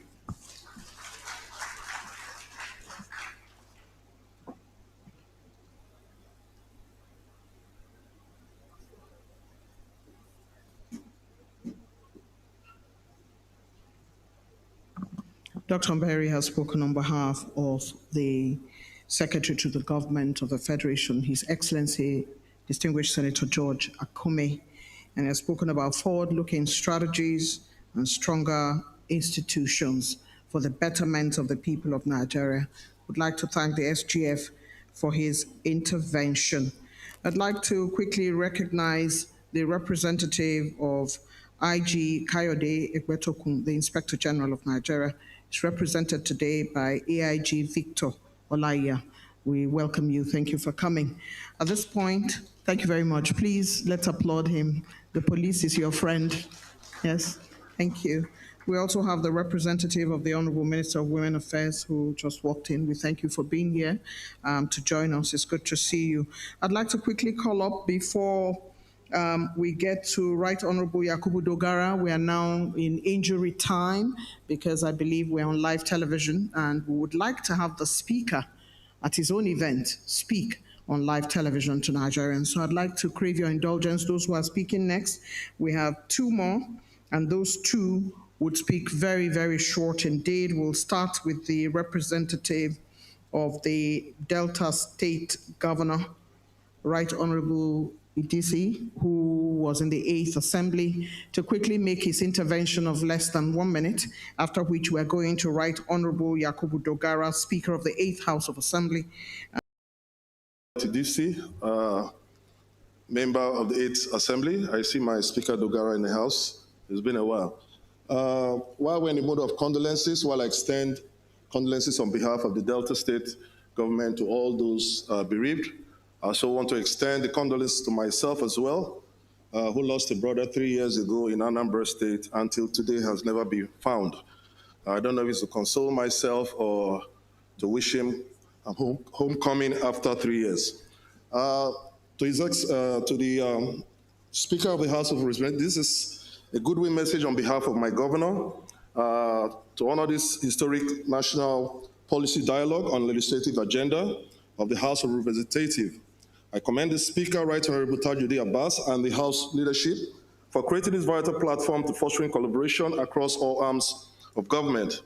As a former Speaker of the Delta State House of Assembly, 2017 to 2023, I understand the transformative power of legislation under the leadership which we passed over 21 impactful laws, which as Delta State includes the Job and Wealth Creation Bureau and the Good Governance and Accountability Commission law, which is aimed at economic empowerment and planning and transparency.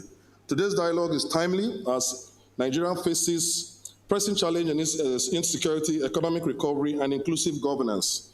The House Legislative Agenda offers a people-centered roadmap to tackle issues through oversight reform and strategic partnership. In Delta State, our more agenda, meaningful development opportunities for all, realistic reforms, and enhanced peace and security aligns with the federal renewed hope agenda. We are focused on transformation, job creation, youth empowerment, equitable growth across the senatorial district. But to succeed, we need strong synergy with the federal legislature, and I urge the House to prioritize laws and strengthen fiscal federalism, local government autonomy, and the areas of doing business. This will enable states to harness their potential and contribute meaningfully to the national development. I also advocate for legislative action on security, climate change, and youth empowerment, issues critical to national stability as a grassroots politician. And I know the importance of politics that reflect the various needs of the ordinary Nigerian. Finally, I commend the House Oversight role in Delta State. We uphold transparency through institutions like Good Governance and Accountability Commission. We welcome oversight that promotes accountability and efficiency. Let us all use this dialogue as a springboard for unity and progress. Together, we can build a Nigeria where citizen has a stake and a future. God bless you from the Office of the Governor of Delta State. Thank you very much. Indeed, it's important to hear from the states. And of course, we have the Governor of Delta State represented by Right Honorable Idisi. We thank you so very much. It's time now for me to inject a man from the Independent Corrupt Practices and Other Related Offenses Commission, who is holding the position of chair, Dr. Musa Adamu Aliyu, to speak for a minute now, and then straight after him, we're going right to Right Honorable Yakubu Dogara, His Excellency Speaker of the 8th House of Representatives. Please welcome Dr. Musa Adamu Aliyu as he makes his way to the podium.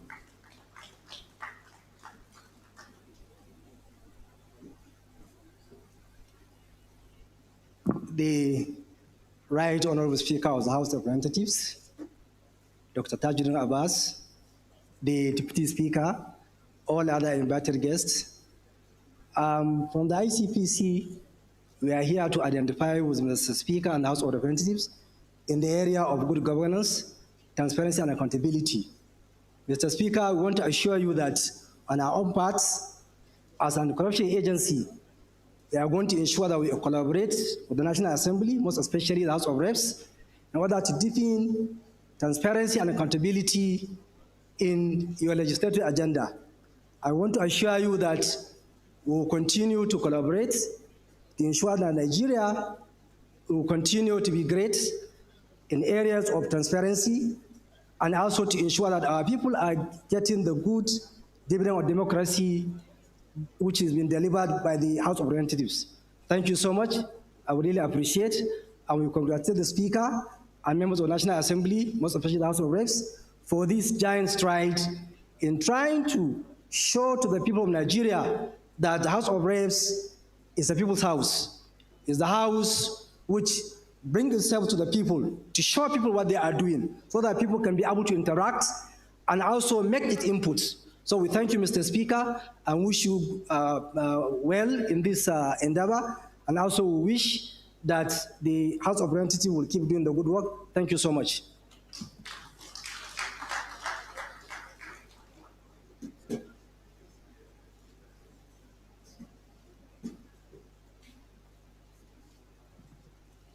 As you know, that's a critical arm of governance in Nigeria, the Independent Corrupt Practices and Other Related Offenses Commission.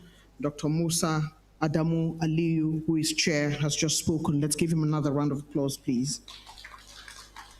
Thank you very much indeed. This is the moment that we invite now His Excellency Right Honorable Yakubu Dogara, Speaker of the 8th House of Representatives, He's going to make the remarks on behalf of former presiding officers of the House, and because he is the former Speaker, we'll be gracious, sir, to give you 3 instead of 2 minutes because we are fast-tracking to get the Speaker to speak. Thank you.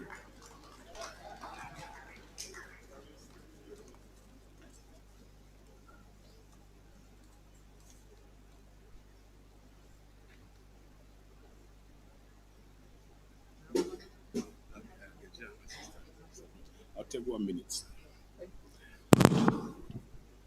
Your Excellency, my brother and our leader, the Right Honorable Speaker, Your Excellency, the Deputy Speaker, members of the National House of Representative leadership, my distinguished honorable colleagues, honorable ministers, members of the Diplomatic Corps, you can see the Executive Director of Clerk, Dr. Clement Wonko, and the Clerk to the National Assembly, distinguished ladies and gentlemen. I've been given 3 minutes, but I hope maybe to take 1 or maximum 2. First of all, it's always a pleasure and an honor for us to be called upon to identify with this institution that I served in personally for 16 unbroken years. And I must assure this House that I'm no stranger to legislative agendas. Dr. Clem is here. I was in the committee of the House that crafted the first legislative agenda of the House of Representatives. And of course, as Speaker, myself, I midwifed one. But the challenge has always been the implementation. Whether you're talking about allocation of resources and then intervention from some other arms of government. I remember one of the cardinal points we had in the 8th Assembly legislative agenda was the issue of the sectoral debates. And we started it, it was going on very well. And then I had a call. Mr. Speaker, my ministers are complaining that you have prevented them from working.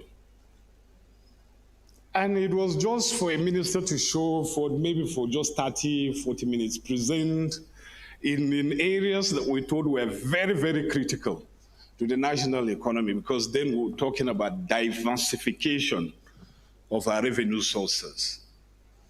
And then the complaint was that we had prevented the ministers from working. And so I'm overjoyed that we're having this sitting. For me, this national dialogue shows two things that this House intends to achieve. First of all, interfacing with relevant stakeholders and the international development partners means that the House is prepared to be held accountable in respect to this vision that they have churned out. So it's like inviting us to hold their feet to the fire. And I can see that so many experienced people saturate this audience today who can do that. And secondly, by throwing this discussion open and engaging with the relevant stakeholders, the outcomes of the implementation will definitely reflect the choices and the needs of the stakeholders. Mr. Speaker, I will encourage you. I have read through some of the very bold declaration of the legislative agenda. But in order to bring it into being, it will require gravitas, gumption, and grit, which in the course of my interaction with you and the Deputy Speaker, whom I had the course just last week to describe as one of the magi's from the East. You have what it takes you have what it takes to bring this to fruition. You see, because whatever we're saying here, whatever we do, no matter how lofty, no matter the language we have used in crafting this agenda, it will not bring transformation. What brings transformation is not what we know, it's not even what we teach, it is what we do. And they say the difference between politicians and statesmen are the statesmen have the capacity to translate promises into achievement, while politicians just make promises. I believe that you have a place in this country and a place reserved for this house, for all of you to show leadership and support the leaders of this house to ensure that this legislative agenda is translated into reality for the benefits of our teeming populace in this country. On behalf of former presiding officers, it remains for me to pledge absolute support and to say that any day you call upon us, we are there, we are waiting, we will never shy away, we will never run away from this House of Representatives that first gave us our teeth. Thank you, and God bless us all.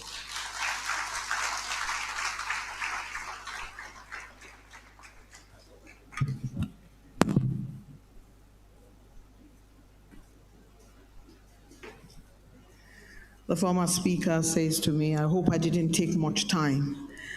But it's from one speaker to another speaker, and like my children will say, he made a lot of sense. It is not what we teach or what we say, it is what we do. Let's give a round of applause to Right Honorable Yakubu Dogara, His Excellency Speaker of the 8th House of Representatives, speaking on behalf of presiding officers of the House. We thank you for your intervention and for the support you have already pledged to give when it is time. Our next speaker is a man who constantly stands in the gap for the youth and for women in Nigeria, often calling on Nigerian youth to eschew violence and embrace peace and dialogue. From time to time, he wears a t-shirt and he walks around in a march together with his deputy speaker to underscore the point he makes that violence is not the answer, and that peace and dialogue is the way to go for a better Nigeria.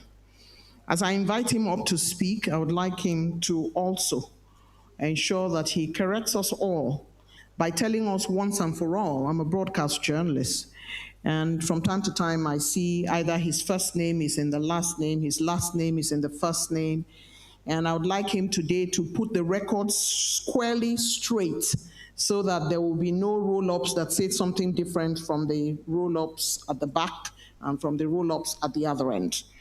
Let us welcome, as I invite to speak, a friend and brother, a patriot and politician par excellence, the Speaker of the House of Representatives, His Excellency Right Honorable Dr. Tajuddin Abbas, or Dr. Abbas Tajuddin. When he comes up, he will tell us which one is the correct one. Your Excellency, I sincerely welcome you.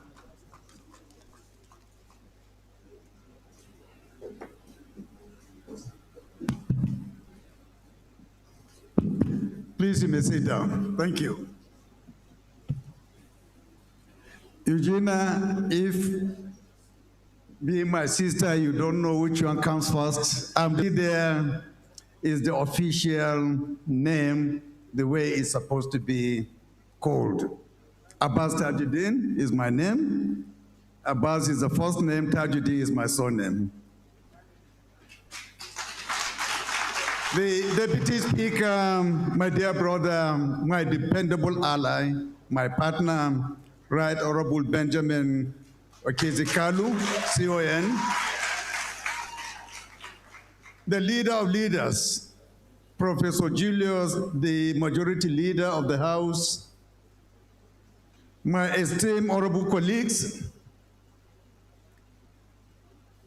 my dear brother, the chairman of the Conference of Speakers of States House of Assembly, the speakers of Ekiti, the speaker of Jigawa, and my very able speaker from Kaduna. The SGF ably represented today by Dr. Berry M. Namdi, the Deputy Governor of Edo State, Honorable Dennis Idahosa, who is here to represent his governor, Honorable Ministers, the Chief of Defense Staff, my dear brother, the Chairman of ICPC, Barrister Musa Adamu Aliu, son, the Clerk of the National Assembly, let me not commit a big error by not recognizing the head of our bureaucracy in the National Assembly, the Clerk of the House, the Deputy Clerk of the National Assembly, and all other bureaucrats from the National Assembly, the service chiefs and heads of paramilitary organizations who are here, the Commandant of the National Defense College, my dear brother, Right Honorable, the ES to the National Assembly, our former colleague, now one of our technocrats and advisors in the National Assembly, heads of anti-corruption agencies, members of civil society organizations, delegations from Trade Union Congress, COAs and all senior aides to the Speaker and Deputy Speaker, and the most important, as far as I'm concerned, members of the diplomatic corps who are here, the chairman of PLAC, who is one of our most reliable partners as far as civil engagement between the National Assembly and the outside world is, members of the press, distinguished ladies and gentlemen. I'm delighted that you have accepted the House invitation to join us for this inaugural policy dialogue on the legislative agenda of the 10th House of Representatives. This is a clear demonstration of our shared effort to promote parliamentary accountability, transparency, and a truly citizen-driven legislature. From the outset, we pledge to regularly engage with Nigerians, report on our performance, and adjust our course based on the people's feedback. Today's dialogue is part of that promise, serving as a precursor to the upcoming Open NAS Week, where we open our doors to scrutiny and present our midterm progress and report card. The goal of this event is not only to celebrate our achievements, but also to candidly examine areas of improvement in the spirit of openness and democratic inclusion. I thank everyone present, especially our esteemed guests, former presiding officers, senior government officials, our civil society partners, and the international community for their support in making this event possible. As the House prepares to mark the midpoint of its tenure, it is important to reflect on our journey so far. When the 10th House was inaugurated in June 2023, Nigeria faced significant challenges. The economy was weak, and there were present development and security crises. The populace was understandably frustrated and losing hope in democracy's ability to meet their aspirations. This was followed by the shock of the removal of fuel subsidies, which exacerbated economic hardship and increased public anxiety. We recognize that extraordinary times required an extraordinary response from the legislature. Therefore, from the onset, the House dedicated itself to creating and implementing the most ambitious legislative agenda in our history. Designed to deliver good governance, this agenda aims to restore hope in democracy for our people. The legislative agenda was not crafted in isolation. Following extensive consultations with key stakeholders, including ministries and agencies, civil society organizations, and development partners, we produced a comprehensive roadmap to guide our lawmaking, oversight, and representation from 2023 to 2027.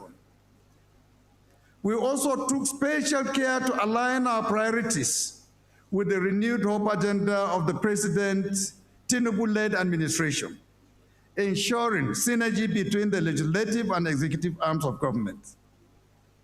Thus, our agenda embodies collaborative governance by engaging in dialogue with the executive, and this approach allows us to fulfill our independent mandate while ensuring that our legislative actions support national objectives and address the pressing needs of our citizens. The agenda encompasses 8 broad priority areas that address Nigeria's diverse needs.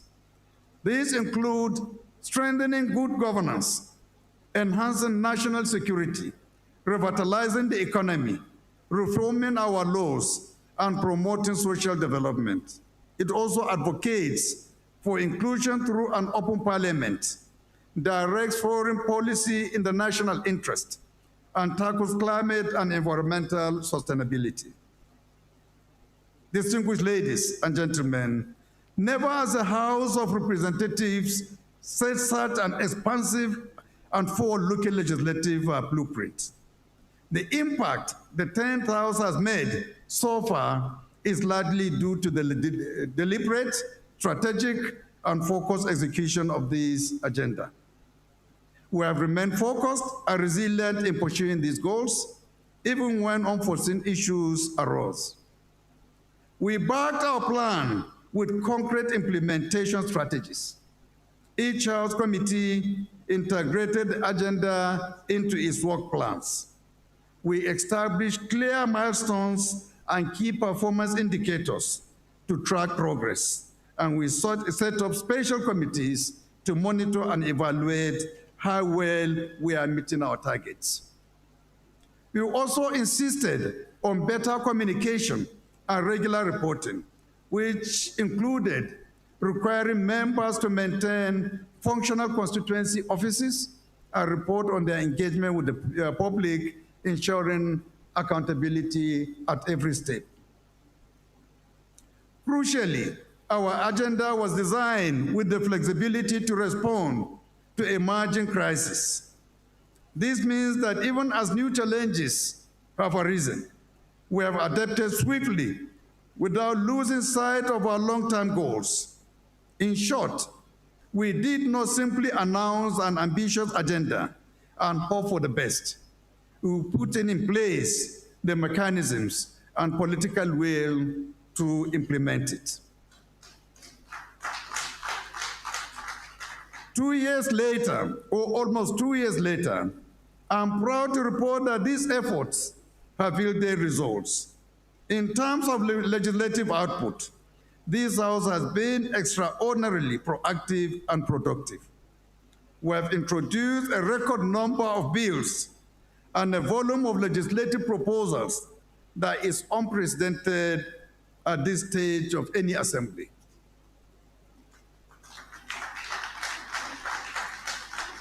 More important than quantity, however, is the impact. These bills and motions are geared towards the critical reforms of our country urgently needs. Already, many of significant bills that we passed have received presidential assent. To highlight a few achievements, the laws we have enacted span various sectors. These include legislation to modernize and strengthen the power sector, establish a long-awaited federal audit framework for greater financial accountability in government, and create agencies critical to effective governance. We have also passed legislation to bolster security by improving control of small arms and light weapons. Additionally, we have enacted laws to advance social welfare, including those promoting public health and addressing gender-based violence. Furthermore, we have enacted legislation establishing regional development commissions to further devolve more power to the geopolitical zones. Importantly, we did not shy away from tackling tough, long-standing issues. We reformed our economy, modernized our tax laws, recognized crypto assets, and broadened security definitions. We have enacted critical legislation such as the anti-doping law, the student loan law, and the data protection law to drive change, secure our communities, and protect the welfare of our people. We will continue to act with courage and with determination. Beyond lawmaking, we have vigorously exercised our constitutional role to conduct oversight. We recognize that passing laws is not enough. We must also ensure that they are implemented and implemented faithfully, and that government actions are almost always subject to scrutiny. In the past 2 years, the House has engaged in robust oversight of the executive branch, holding ministries, departments, and agencies accountable to foster accountability and transparency in governance. Our committees have diligently investigated issues of public concern, from examining the management of economic reforms to assessing the state of national security efforts. On multiple occasions, the House has recovered billions of naira for the government through the efforts of committees such as Public Accounts Committee. We have summoned officials to explain the expenditure of public funds and the execution of policies, insisting that the dividends of democracy reach the citizens as intended. This forum in turn itself presents an innovative approach to strengthening legislative oversight and ensuring Parliament remains accountable to the people. By inviting executive agencies to report publicly on their implementation of laws and resolutions for the first time, we have created a new model of collaboration with citizens. This open interchange enabled both Parliament and the public to assess the real-world impact of our legislative work together. When it comes to representation, we have endeavored to make this House a citizen-driven legislature in practice, not just in words.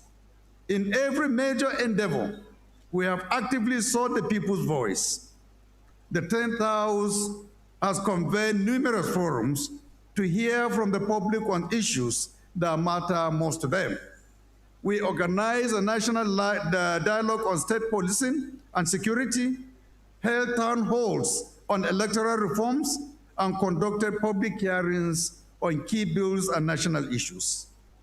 We hosted 2 youth summits to engage the younger generation in legislative discourse, and even initiated an interactive session with media influencers to broaden citizens' engagements. Similar engagements were held with women groups and people living with disabilities. Furthermore, through our Open Parliament initiative last year, we opened the legislative process by inviting Nigerians from all walks of life into this chamber to observe proceedings and offer feedback directly. The feedback and suggestions gathered from these engagements have been very invaluable. In fact, they have helped shape our priorities by highlighting areas needing greater attention, such as oversight of government projects and closer constituency outreach. We learned by listening and adjusted our course accordingly. By doing this, we are bridging the gap between legislators and citizens, ensuring that the Nigerian people truly see the National Assembly as their institution. Ladies and gentlemen, the House has also embraced innovation and evidence-based approaches to improve our legislative governance. We commissioned a study to gauge public perception of the National Assembly and to understand citizens' expectations. The findings of that study were enlightening, confirming, for example, the public's demand for effective laws and a stronger emphasis on oversight and representation.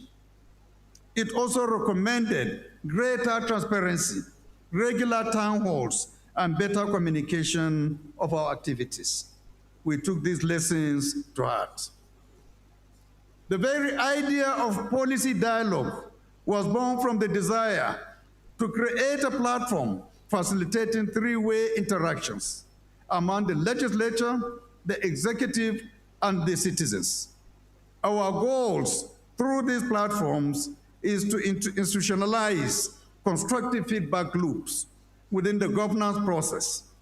Significantly, too, we desire for all our lawmaking and oversight to be evidence-based and respond to the real needs of our constituents. Esteemed guests, our House has elevated parliamentary diplomacy to a whole new level by establishing inter-parliamentary friendship groups, which now serve as vital links between the Nigerian National Assembly and parliaments around the world. These groups facilitate sustained dialogue, mutual learning, and collaborative problem solving, thereby strengthening democratic governance and promoting shared prosperity. I call upon our international partners to collaborate closely with these friendship groups by sharing expertise, supporting joint initiatives, and deepening institutional ties. Distinguished ladies and gentlemen, while we take pride in the progress we have made so far, we approach this midterm review with humility. We acknowledge our imperfections and areas where work remains. Indeed, we may not be where we ought to be, but we have certainly achieved significant milestones in our legislative work. The 10th House is on the right path, yet we understand that the quest for governance is a continuous journey rather than a destination. We have passed bills awaiting concurrence and implementation, launched oversight inquiries that call for decisive follow-up, and identified parts of our agenda that need an extra push. We embrace these challenges openly and turn them into catalysts for greater progress. True accountability means celebrating our wins, confronting our shortcomings, and committing to do even better. Therefore, this policy dialogue is not a self-congratulatory exercise, but a forum for constructive feedback. We are here to engage in honest conversations about what has worked and what has not. I encourage all our stakeholders and partners gathered here today to speak frankly. We welcome your praise where it is earned and your criticisms where we have fallen short. Your insights will help us improve. Be rest assured that we will treat every comment and suggestion from this dialogue in good faith and review them carefully as we refine our future strategies. Distinguished ladies and gentlemen, as we stand at the halfway point, there is much to be proud of, yet much more to achieve. As we look ahead to the remainder of our tenure, let me reaffirm that the House will continue to uphold the highest standards of transparency inclusivity, and accountability. We will also maintain the same spirit of legislative courage that has brought us this far, the courage to enact reforms that are necessary for our nation's progress, even when they are challenging. As I conclude, I would like to take this opportunity to extend my deepest appreciation to His Excellency President Bola Ahmed Tinubu, GCFR, and the entire executive branch for the spirit of cooperation and synergy that has characterized our engagements. This administration has demonstrated a deep commitment to constructive engagement, recognizing that the true strength of our democracy lies not in conflicts, but in collaboration. As the saying goes, where two elephants fight, it is the grass that suffers. In the same way, where the legislature and the executive fight, it is the people that will suffer. President Tinubu's openness to the perspectives of the National Assembly and his readiness to listen and act on our collective insights has been instrumental in fostering policies that reflect the aspiration of the Nigerian people. This mutual respect and partnership between executive and legislature have enabled us to navigate challenges, enact transformative legislation, and drive meaningful developments. It testifies to the power of dialogue, shared vision, and a collective action. In closing, I wish to convey my heartfelt thanks to the Policy and Legal Advocacy Center, PLAC, UK Aid, and the National Assembly Library Trust Fund for their steadfast support. Your partnership has been instrumental in enriching our deliberations and strengthening our legislative capacity and democratic governance in Nigeria. Such collaborations turns aspirations into achievements, and I look forward to our continued joint efforts in pursuing a legislative agenda that advances the interests of every Nigerian. Thank you for your invaluable contributions. I thank you all for your kind attention and your engagement in this dialogue. I'm confident that the exchanges here today will be frank, illuminating, and ultimately beneficial to our work. Thank you once again for being part of this democratic journey with us. May God bless the Federal Republic of Nigeria. Thank you, and thank you all.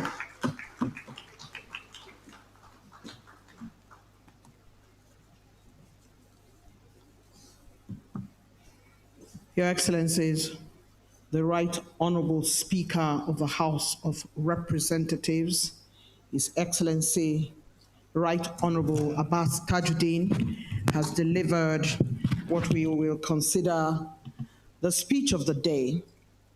His Excellency has said that legislative courage is important for enacting reforms. He has said this House of Representatives has done a lot of work in encouraging prudence and functional constituency offices, ensuring accountability. He has said this agenda is basically for working for the people, and that the House of Representatives has remained resilient. Those reforms in public health and gender-based violence has been in the forefront of the work that the House of Representatives is doing, and they have been innovative using evidence-based tools to gather information to do the work that they are doing. They have modernized the energy sector by enacting laws that help to do that, and they continue to support agencies and create some that are critical to effective governance. I want to hear a resounding round of applause for the Honorable Speaker of the House of Representatives.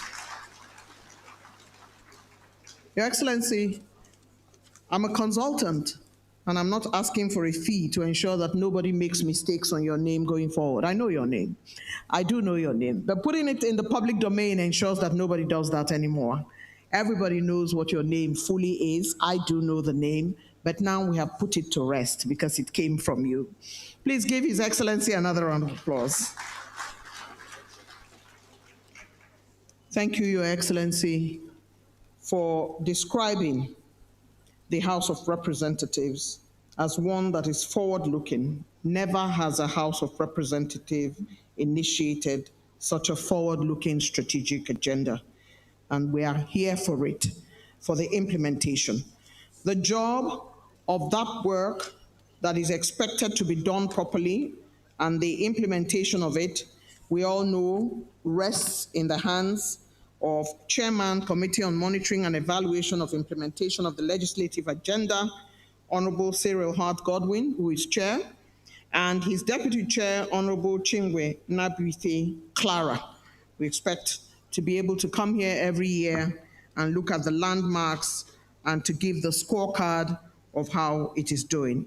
Your Excellencies, distinguished ladies and gentlemen, we have come to the point where we have a formidable panel. And this panel is a truly power-packed panel whose job description today is to illuminate and unpack the expectations, outcomes, and jurisdiction, as well as other related matters of the National Dialogue on Legislative Agenda. The chairman of the panel, esteemed ladies and gentlemen, is a man who began his political journey as a councillor in 1987 and was elected to the Akwa Ibom State House of Assembly in 1992.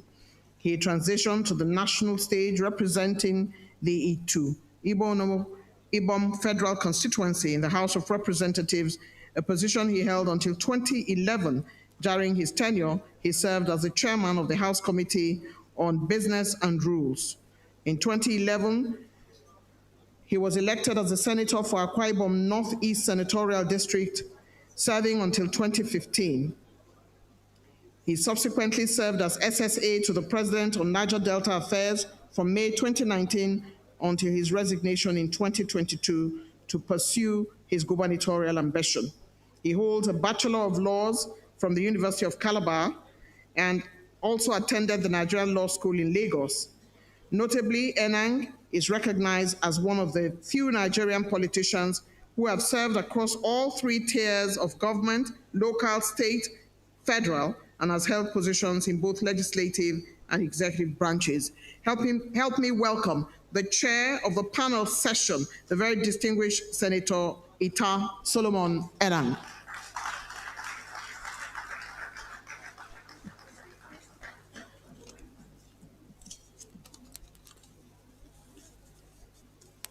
Please continue to encourage him as he mounts the stage.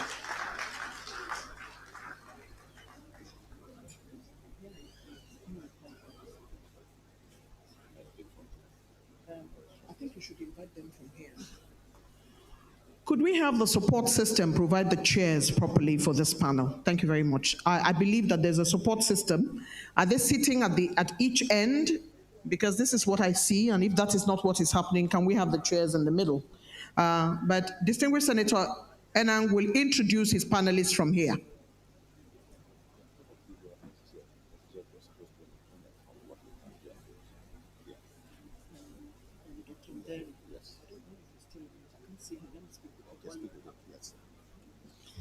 Thank you very much. Your Excellency, the Honorable Speaker, the Dr. Tajuddin Abbas, Grand Commander Order of the Niger. I think I'm correct now. Eugene, it's not Abbas Tajuddin, it's a Tajuddin Abbas, or vice versa. The Honorable Deputy Speaker, the representative of the Secretary to Government, the Leader of the House, the Clerk to the National Assembly, please permit me to respect existing protocol. Now, the panelists are made up of great Nigerians. Please, first let me invite my friend and colleague in the House of Representatives who served in the first and second Assembly, 1999, 2007, up to a point. Professor Jerry Ogokwe is a member of the panel. Please, Prof. Jerry Ogokwe, please join us. Dr. Miriam Ismaila Keshinro from the Federal Ministry of Women Affairs, representing the Ministry of Women Affairs.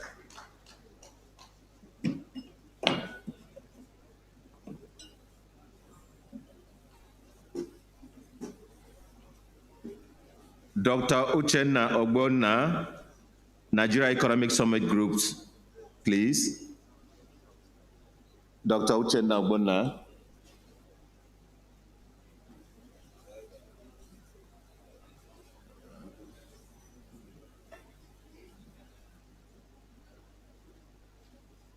Please.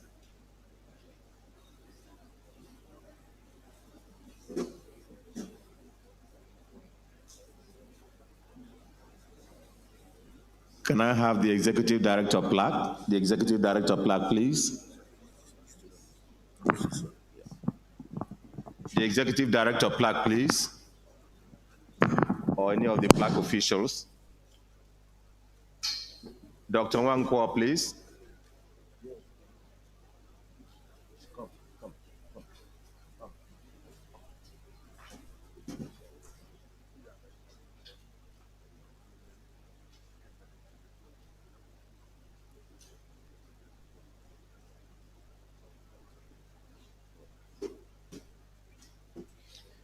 Thank you very much. I will now proceed to my seat there.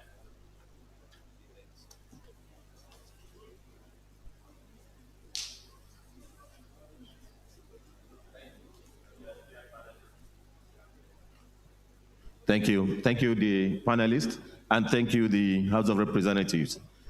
Mr. Speaker and Honorable Deputy Speaker and the leadership of the House, please permit me, before we start on this panel, to appreciate the innovation of the House of Representatives on the legislative agenda. The Speaker of the 8th House of Representatives, Yakubu Dogara, has stated that even in his time, we had a legislative agenda. And at a point at the earlier stages, we called it Contact with Nigeria in the House of Representatives. Let me commend the chairman of the House Monitoring Committee on the legislative agenda. And also say that when we used to call busy committees or juicy committees, the juice or the engagement of your committee is in your brain and in your head. Let me commend the chairman of the committee for putting together this and getting all of us gathered here to appraise the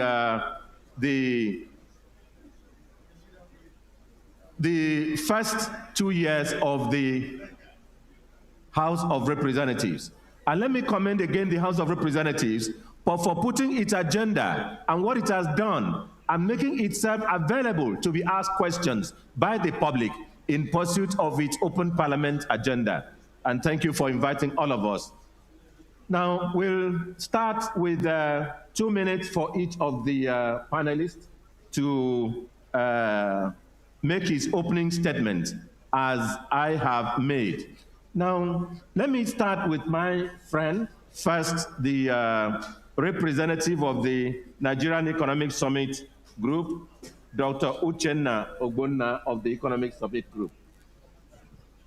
Now, you've listened to Mr. Speaker, you've listened to the Honorable Deputy Speaker, you've listened to their presentations on the economy, what they have done on security, what they have done cooperating with the executive and the general direction of the House for the 2 years. Please, can you give an assessment or your impression and your interventions on their presentation? Dr. Ogbonna. Okay, thank you very much. Let me appreciate you for this opportunity to speak on the presentation by the speaker and the entire program dialogue going on today. First of all, I would like to appreciate the Speaker, the National Assembly, for establishing this dialogue because it's an opportunity for appraisal. One of the challenges we've had with previous legislatures has been a kind of impact assessments. Thank you. Impact assessment program embedded in the legislative agenda. By this dialogue, we are reviewing to assess what has been done within the midterm scorecard. I will also say that the programs, as mentioned, are quite impactful, but how well have they been implemented? Part of the challenges we encounter is regulatory implementation, and that is why in our own center we have extended our interventions to the regulatory environment. Secondly, I would say there's also the need to further strengthen the relationship with the executive, because the collaboration with the executive provides a more effective and more impactful legislation than where there's a challenge, where there's no smooth relationship with the executive. When you make a law, you have to consider the impact on the common man in the street. I look at the economic inputs of the laws. How does it affect the trader in Aba? How does it affect the commercial agricultural farmer in Kano? How does it affect the technology experts in Lagos? It must be inclusive, and that's why this dialogue is very, very key to economic growth. So for me, we at the center, we are more economic focused on laws that we are more concerned about laws that will improve the economy and increase the GDP of the nation and better the life of the average Nigerian on a day-to-day basis. Thank you. Thank you very much. Let me go to Dr. Jerry Ugokwe, Professor Jerry Ugokwe. Part of the challenge of the National Assembly and the country has been the implementation of the laws. And we've had the situation where the local government system still appears in chains. And the National Assembly has made the laws and has been interpreted by the judiciary that the legislature, that the funds of the local government should go directly to the local government, and the funds of the judiciary should go to the judiciary, and the funds of the houses of assembly should go to the houses of assembly. Now, what do you think more that the National Assembly could do, the 10th House of Representatives could do to ensure that these laws, as has been made, are implemented at least at the level of the state government? Professor Jerry Ugokwe. Thank you so very much. First of all, let me appreciate the Speaker, the Deputy Speaker, and the leadership of the House for what we are doing here today. Let me also extend my condolences to Mr. Speaker and the plaque director, the MC. You know, I also got some bad news a few days ago. Being the national coordinator of former members of National Assembly, one of our colleagues who served in the 3rd Assembly also passed 2 days ago in the name of Chris Asoloka, who has been a consultant to Committee on Appropriations over a long period of years. May their souls rest in perfect peace. Mr. Speaker, I remember when we came here today, I was asking the leader what has been happening about the what we're talking about today. Legislative agenda. I happen to be one of the consultants in the 8th Assembly when the initial one was launched. And all of a sudden, it appeared as if everything about it went silent. And so I'm happy, I'm one of the happiest persons, here today to see that, your leadership has continued, where others stopped, to even elevate, legislative agenda to a different level. To start with, I listened to the Deputy Speaker, quite clearly, and he said 3 things are very important. The first one is that you must listen. and you must work collaboratively. And then you chart a course. That's what I see that is happening. You have listened, you have collaborated with others, and you are charting a course. And I also listened to to former Speaker Dogara when he was talking. He talked about implementation. Implementation of all these things we're talking about today, to me, is one of the most important aspects of it.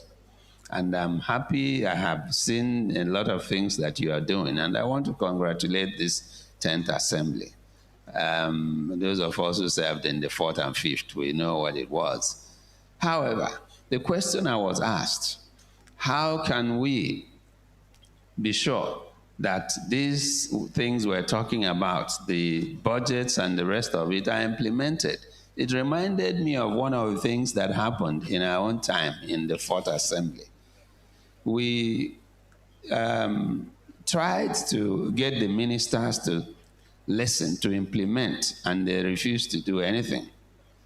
It was, of course, you know, during President Obasanjo's time. We met the budget, we tried to oversight them, and of course, many people didn't know what we were talking about when we were talking about oversight. They thought it was, oh, we missed out something, you know, until at a point when it was becoming too much. At one of the budgets, you know what we did? We talked to the president and we said, we have made budgets for this ministry, for this department, and they have refused to come to give an account of it. So we talked with the senators, we discussed, we collaborated. When it was time, we gave a zero budget to that ministry. When they brought the budget, we finished everything, we gave a zero budget. Professor Hanvere was part of the government, so he knows what I'm talking about. Professor Hanvere was a minister then? Yes. So, you know, he was a special advisor to the president. Yes, he was in the cabinet. So we refused to give a penny to that ministry. Yes. So you know what happened? The president called the minister and said, my hand no deal. Go and see these people in the National Assembly. I have done my own. They called you, you didn't come. They tried to oversight you, you refused for them to do that. There is nothing I can do. So the thing here is to know that National Assembly, you know, has all it takes to make sure things are done. When I teach, when I say three arms of government, I always be sure that I put the National Assembly on top. Then the executive arms, you know, both on the other two wings. So it is important to know that if we're talking about democracy, unless we're talking about autocracy, unless we're talking about military rule, but once you call it a democracy, the legislature is number one. Thank you very much. Without the legislature, it is not a democracy. Thank you, sir. Thank you. Thank you very much. It's also important to let know that it is because the legislature is the prime and number one arm of government. That is why it is reflected first in the Constitution. It is reflected first in the Constitution, before the executive and before the judiciary. Let me go to our sister representing the Minister of Women Affairs, Dr. Maryam Ismaila Keshinro.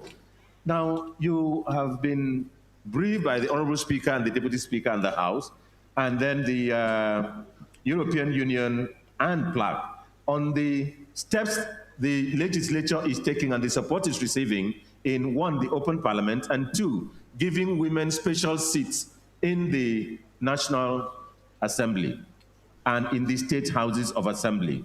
And then the effort that are being made at the level of the constitutional amendment and in the electoral act process. What is your opinion, and how do you think that this should go through in the legislature? Dr. Keshinro. Thank you very much. I extend my appreciation to the Right Honorable Speaker, the Deputy Speaker, the management of the House of Representatives, and also I use this opportunity to extend the regret of my minister for her inability to be here in person. She had to attend to another National Assembly, and also condolences on the bereavement. May their souls rest in perfect peace. I want to say that more than ever in Nigeria, women have been given a place in this administration, and we have seen it coming through the National Assembly and through the House of Representatives. Women's budget for the first time in the history of Nigeria is 1,000% of what it used to be. Yes, we're not yet there as to have it as 1% of the total budget, but it is really, really a giant milestone. And we thank the National Assembly and of course the leadership of the House of Representatives instrumental to that. And then in terms of engaging women at the different levels, women have been given more chance through the APC government, if you let me say that, to be engaged in politics. But the but there is, the sad thing is that we don't have women that are that many and empowered as to take up those positions, political positions. And you can see that reflected in the composition of women in the National Assembly. And we are looking forward to having more women take their place, rightful place. And the government has also, furthermore, go on to try and see that women are empowered to be able to fill in those places through the several empowerment programs that have been put in place for the women. And I want to say, with all pride and with gratitude to the leadership of the National Assembly, we had the first conference of Nigerian Women Leadership and Empowerment on the 27th of February 2025 that was anchored by the House of Rep and the chair, particularly the chairman of Women and Children's and Women and Social Development, which is a very big plus. If you look at page 9 of your program, you see a picture there. That is it in place. So, and then there are other bills that they are also working on that are towards empowering women and children. We have the widowhood bill, which is still work in progress, where both men and women that lose their spouses are given some time to be able to recover and be able to put their houses and families together. It's the Assembly is working on that. Sorry, the National Assembly is working on that. And also we have the VAP bill. It's been also worked upon. So we have been given a Violence Against Persons Act. Yes, Violence Against Persons. Yes. Yeah. So there's so much that has been done for the women. If I keep talking, I think I will exit the minutes. Thank you very much. Thank you very much. Let me also, please, let's give her a round of applause. Let me also add to that, the Chief Justice of Nigeria is a woman, but she's not Chief Justice of Nigeria because it was zoned to women. It is on her own right, rising from at every stage up to the position that it was her turn according to the ranking to be the Chief Justice of Nigeria. So a lot of applause to Nigerian women. Please, we'll have only 6 more minutes here, and then we will give to the chance to the audience before we wrap up. 2 more minutes two minutes to each of you. We want to talk about the question of Nigeria First policy and the effect that the American First policy is having on the Nigerian economy, and what we should do as a country responding to that. What effect has the tariff on goods by the President of the United States? What effects does it have? What effect does the executive orders have? What effect has it gotten on the JAPA policy? And how should we respond? Should we take it as an advantage to Nigeria to grow Nigeria and Nigerians in country, to grow and develop our economy and take it as an advantage rather than complaining about it? So we just want to take 2 minutes responding to it. How should Nigeria, the National Assembly, the executive respond to the America First policy of the United States government? How should we? What should we do? What should the legislature do? The executive has given a direction: Nigeria First by President Tinubu. What should the legislature do to take advantage, or should we sit and complain? I'll start first with the Nigeria Economic Summit Group. Okay, thank you very much. I believe I'm speaking on behalf of the private sector. The issue of America First, for me, it's a call for waking up for Nigerians and Africa generally to try to be self-sufficient, because the tariff imposition has increased cost inflation all over the world, including Nigeria and other African nations. So the best we can do is to focus on laws that promote Nigerian grown goods. We have to look inwards and focus on import substitution and export promotion. This is the time we need to revive our industries and reduce our importation so that we can be self-sufficient, and then we can also strengthen our Naira and then have a global and inclusive and global economy. All the same, we're also looking at, need to also focus on infrastructure, homegrown infrastructure. For instance, we need to unlock laws that impede private sector investment in infrastructure. The PPPs should be better enhanced so that Nigerian investors can invest here without having to seek foreign aids to invest in infrastructure in Nigeria. These are part of the things that are keeping our economy. Thank you very much. Ogokwe. Thank you so very much. Once you mentioned this issue, first of all, Nigeria First is one of the best things we can think about. Nigeria First.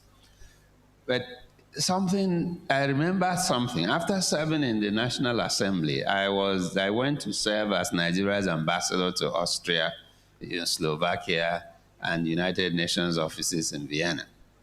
And it was my job to market Nigeria.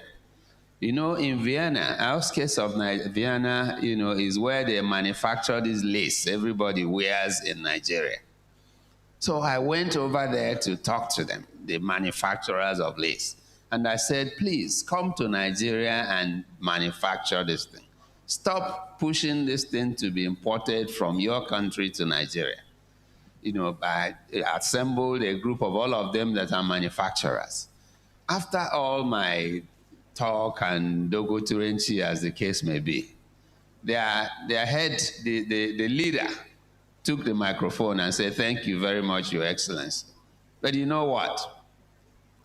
You people have to do a few things in Nigeria.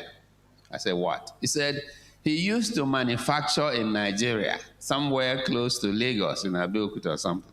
And he said, you know what? At the point he was manufacturing, it was cheaper to bring it from their country and sell in Nigeria than manufacture in Nigeria. I said, why? He said, in the first place, you don't have light. In the second place, all the other things that I need, a lot of problems all over the place. You stop on the road, they take bribe from you, you're delivering your goods. At the time you finish this, it is 2 times the amount of money. And he said, after 1 year, he packed his own things and went back to Vienna. So what is this telling me? That look, there are some basic infrastructure where we must make sure that they are in place. My wife is a manufacturer. She starts work, they take light. She has to go and buy diesel, start all over again. And you know what? These people who were manufacturing lace, when they took me around, if there was a blink of light, it would destroy the entire line of what they had produced. So you must ensure that there is light as soon as you start manufacturing. No, the light will not even blink for a minute. Infrastructure. So these are the things that the National Assembly, not only making the laws, but oversighting the agencies to make sure that these things are done and done well. Thank you very much. Dr. Kechinro. Thank you very much. I'm looking at it in a different, slightly different angle in terms of not just the goods, but services that were being supported by foreign bodies like multinationals. You know that the America First really dealt with their funding, and that affected some of our own work. But this is also an opportunity for us to be more innovative, to look inwards, to forge and foster partnerships within the country that we can be able to support our country and support our women and support our children through corporate social responsibilities, for instance, and public-private partnerships. We can move the country forward, latching on what has happened with the American First, and now we're talking about Nigeria First. It is an opportunity for us to grow Nigeria, like it is said, to think Nigeria, to innovate Nigeria, and to move Nigeria. Thank you very much. Thank you very much. For me, on this matter, my conclusion is that President Donald Trump and the Trumpism policy of the United States and the world is the best thing that can happen to Nigeria. It is the best thing because it is an opportunity for us to reverse all the dependence that we've always had on the foreign economies and the opportunity for us to develop ourselves, that the potentials which those countries have, we also have.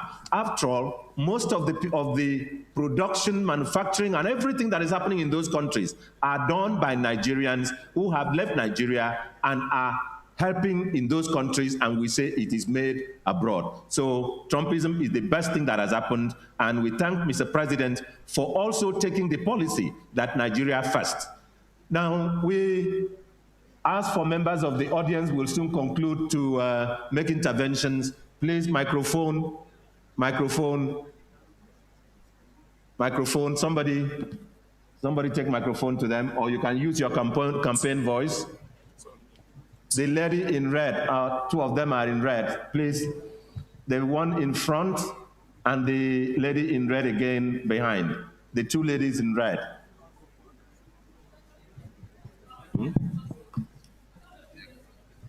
Please. Thank you so much. Good afternoon, everybody, and all protocols duly observed. I want to thank the Honorable Speaker for organizing this program. My name is Iweze Rose.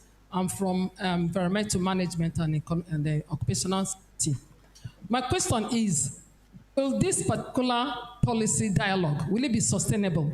Because what happens in Nigeria is that sustainability of programs is a beautiful program that the Honorable Speaker has initiated. And then we've been having it, since we've had it today, and it's going to be continuing. What if the 10th National Assembly, finishes, and then the next one comes in? Will this dialogue be sustainable? And then secondly, is about the Nigerian First.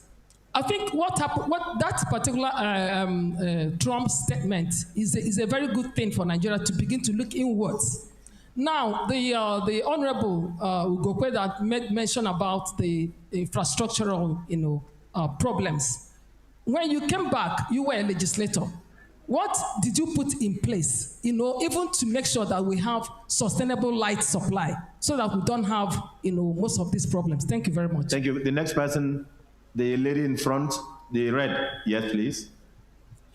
Thank you very much. Good afternoon, everyone, and thank you for this opportunity to interact meaningfully with the legislators, the members of the Federal House of Representatives.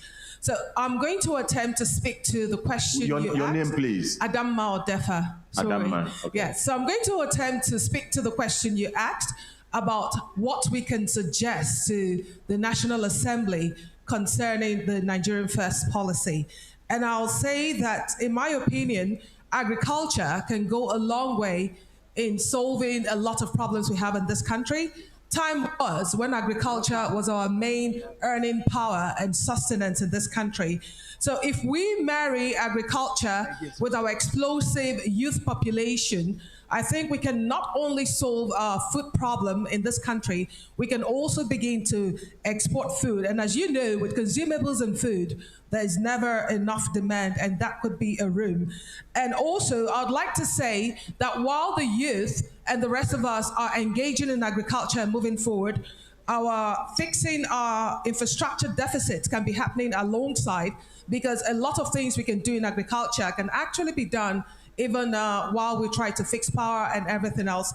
So I would like to suggest that the National Assembly make laws to encourage youth, even at very small levels, to engage in agriculture and to see ways that we can give a soft landing for export to be a lot easier than it is today. Thank you very much. The man in red, the man in directly in front, yes, please, we'll come to this side now. We'll finish with that. We'll come to this side. Yes. Yes, please. Yes, all protocols duly observed. My name is Rex Baningo. I would like to draw a reference to, first I will appreciate the leadership of the National Assembly for putting this program together. It is indeed a noble one. And but I want to make a suggestion on how to help the National Assembly to put some things in place as regards to the Nigerian First. First, I would want to suggest that possibly a subcommittee should be put in place to accelerate this Nigerian First, where MDAs, government agencies should be carefully tracked to know if they're actually implementing the Nigerian First. Then secondly, I also want to say that a tax incentives should be provided for local manufacturers. Local manufacturers should have tax incentives to enable them really produce and make profit and also expand.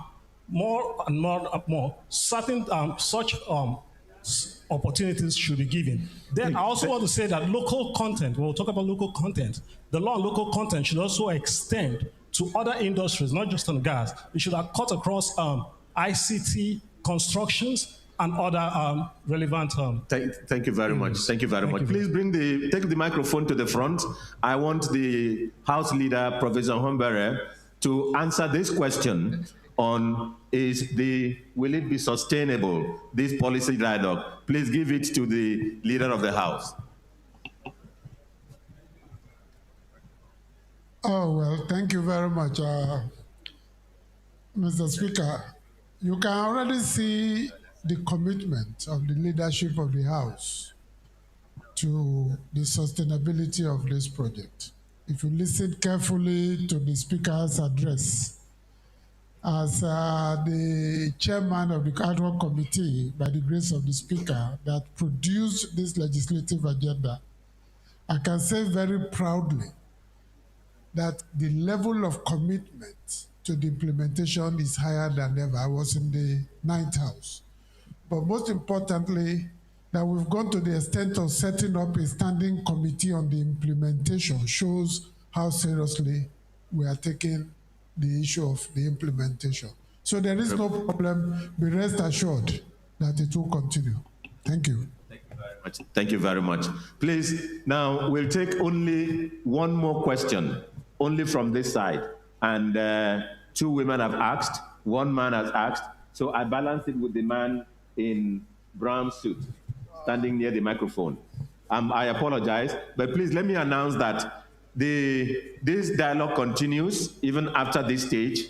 You'll send your questions to the Speaker's office, and then or you send it to policy analysis. The PLA. They will respond through the appropriate channels. Please, every question will be sent through there. Please, we will not take after your question, please. Thank you very much. Olayemi Atakon. I stand on the established existing protocol. Honorable Jerry, good afternoon, sir. And also being my professor, it's very interesting to hear you say exactly what you have taught us in class about the legislature being the #1. So the first question goes to the legislature, that how can this actually be implemented?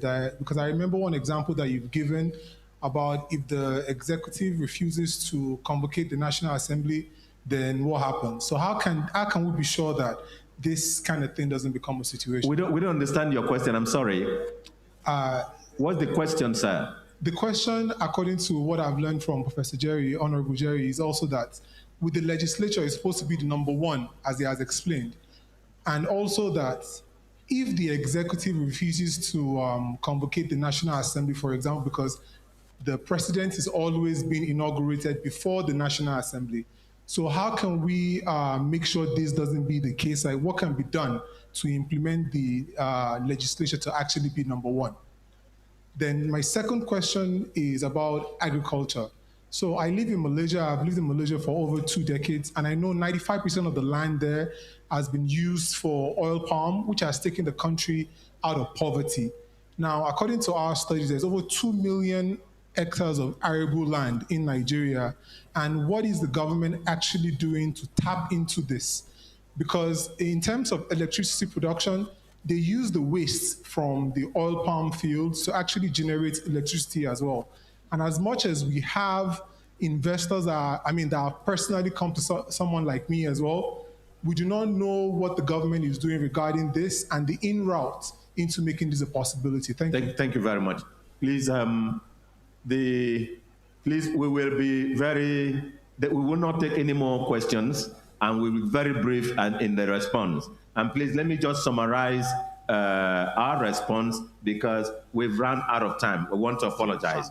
On your question on the legislature first, it is in the Constitution, and it is in the Constitution, and there is not a question of debate. The question whether the executive can refuse to inaugurate the National Assembly, that does not arise because the executive under President Tinubu and going forward will always obey the Constitution. Now, on the question of the agriculture, I want to say that Nigeria can feed itself, and every policy of this administration is intended to ensure that Nigeria can feed itself. If Nigeria could survive, which I could call the best period for Nigeria, during the COVID, when there was a lockdown and we did everything, then Nigeria will always survive because we produce what we ate and we ate what we produced and we sustain ourselves. Now, please, we'll take 1 minute intervention from Dr. Keshinro. You first, 1 minute. And then Dr. Ogoko, Professor Ogoko, 1 minute, and you 1 minute, and then we round up, please. From Keshinro first. Okay, you yield to him. Thank you very much. You yield to. Okay, well, you want basically a question was asked directly to me. First question was, what did we do? Or what did I do when I came back and I saw that things were not working well from the United States? The first thing we did as members of National Assembly was to advocate for disintegration, if you will, of the so-called NEPA. Because coming back from where we were, I went to school in Texas, in Washington, D.C. You have Texas Electricity Commission, which is different. In those days, you have NEPA controlling everybody. That is what resulted in where you have these local discos, in states. That's number one. Number two, the other question you asked about what would be done in case of the convocation of National Assembly. I am happy that I spoke to the leader of the House today about it. What ought to be done is that the Constitution should reflect when the National Assembly should be convoked.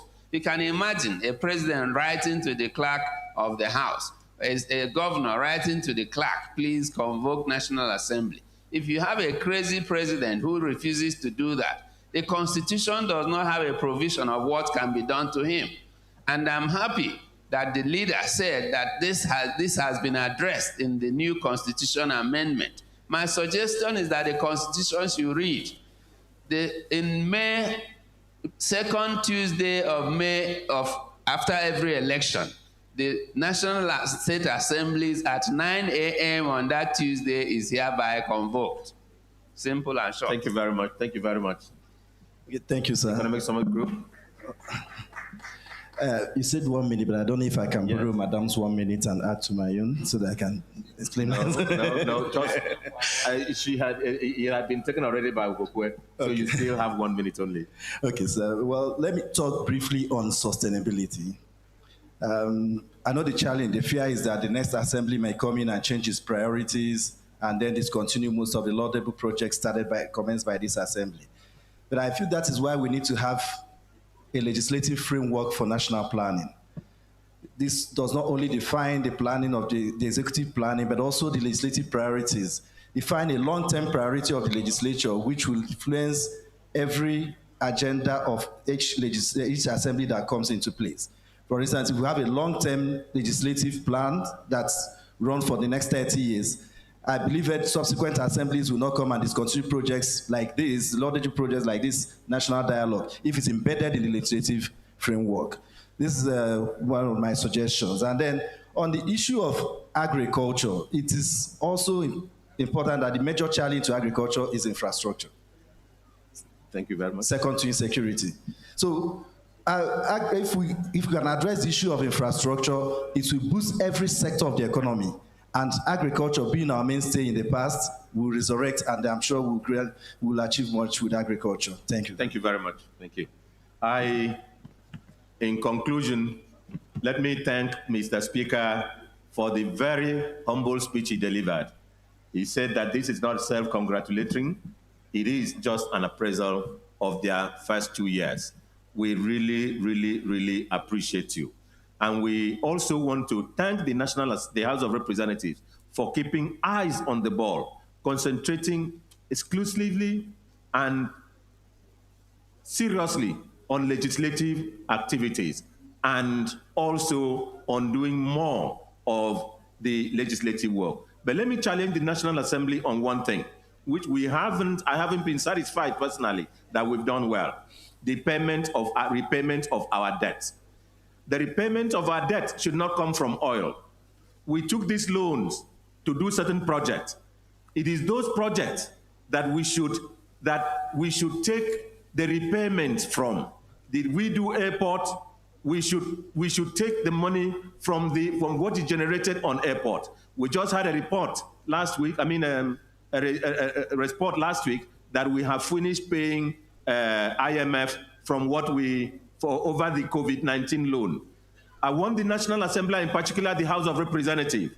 We took loan during the COVID, and we did certain projects. Did the repayment come from that source which we invested during the COVID-19? Because this is why we are having so much of the problem on loan repayment. We thank you for the opportunity. On behalf of the entire panel, we thank you and congratulate the House of Representatives. Thank you. Thank you very much, very distinguished Senator Itainang. Please stay back for a photograph. It's always important for history for the panel to have a photograph. Can the panel members stand along with their chairman of panel, moderator, to take a picture? The photographers, please, this is your time to take this very important photograph that will indicate that a panel has come to an end and they have unpacked and discussed several issues. Yes. Can I please invite the Honorable Speaker and the Deputy Speaker to join this photograph, and the House Leader, real quick. The three of them for this picture of the panelists who are here. Please be mindful that there will be group photographs after the House Leader has given his vote of thanks. But now this is the honor for the Chairman of panel and the panelists, so that we can see that the photographs have been done.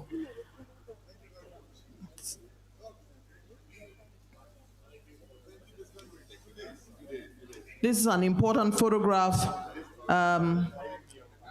Senator Enan, could you let the speaker stand between you and Madam? Senator Enan, between you and Madam, and the Deputy Speaker will fall into place there. Thank you very much indeed.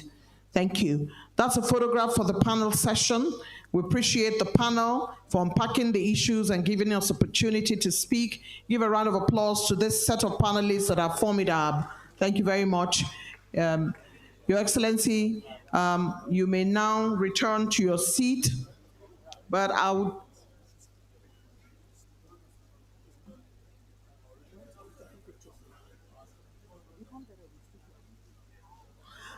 I'd like at this point to very sincerely request that the House Leader remains on the podium because it's his turn at this point to deliver the vote of thanks. The House Leader, Professor Julius Ihonvere. Please let's encourage him to the podium. Thank you.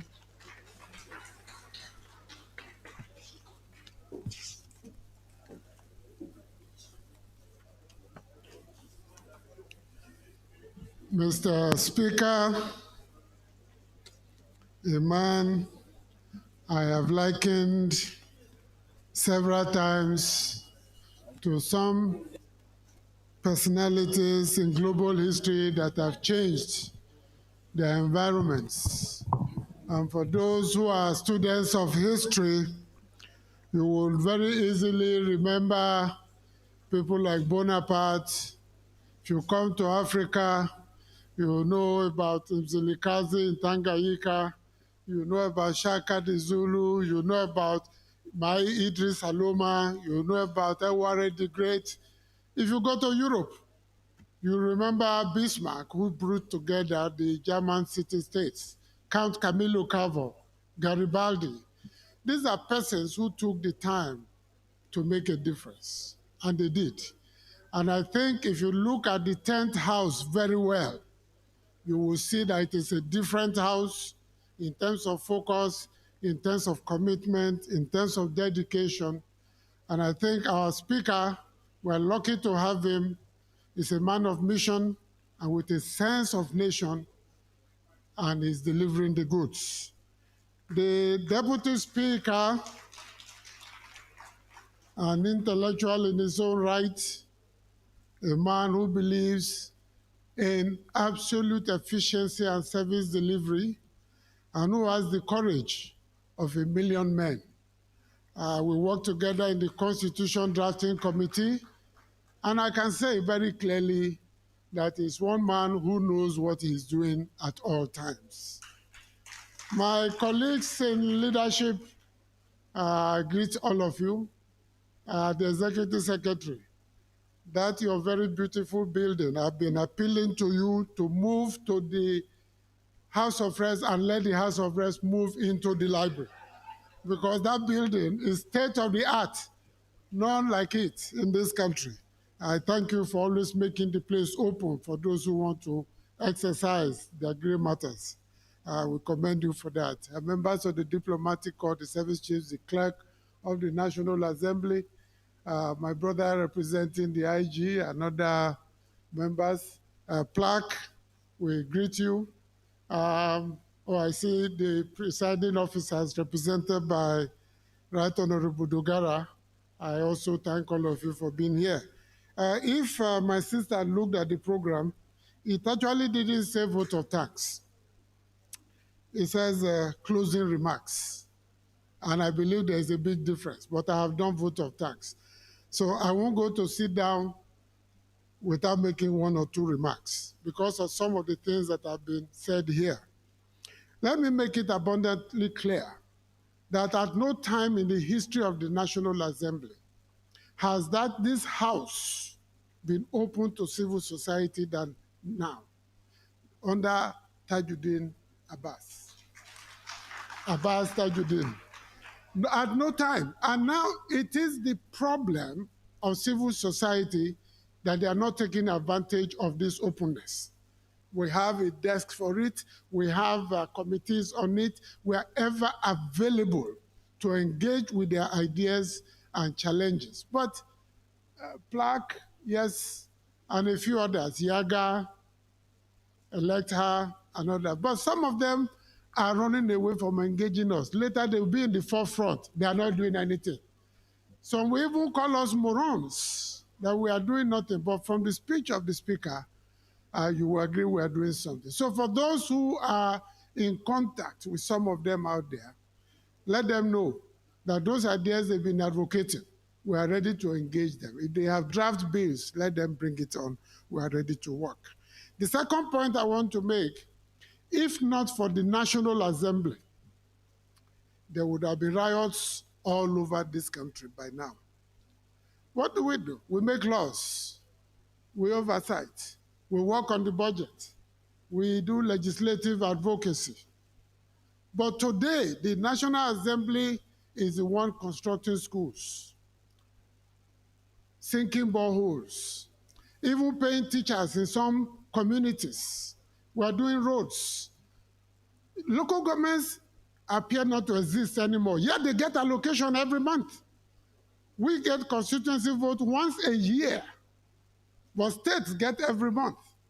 How come we're the ones in my own constituency, I can speak there. A governor was in office for 8 years and did not touch one school. 3/4 of the schools, they have no teachers. So the point I'm trying to make, therefore, is that contrary, we're not looking for popularity. Legislators are not popular anywhere on earth. Go and check. Whether it is in America, everywhere, people have opinions about them.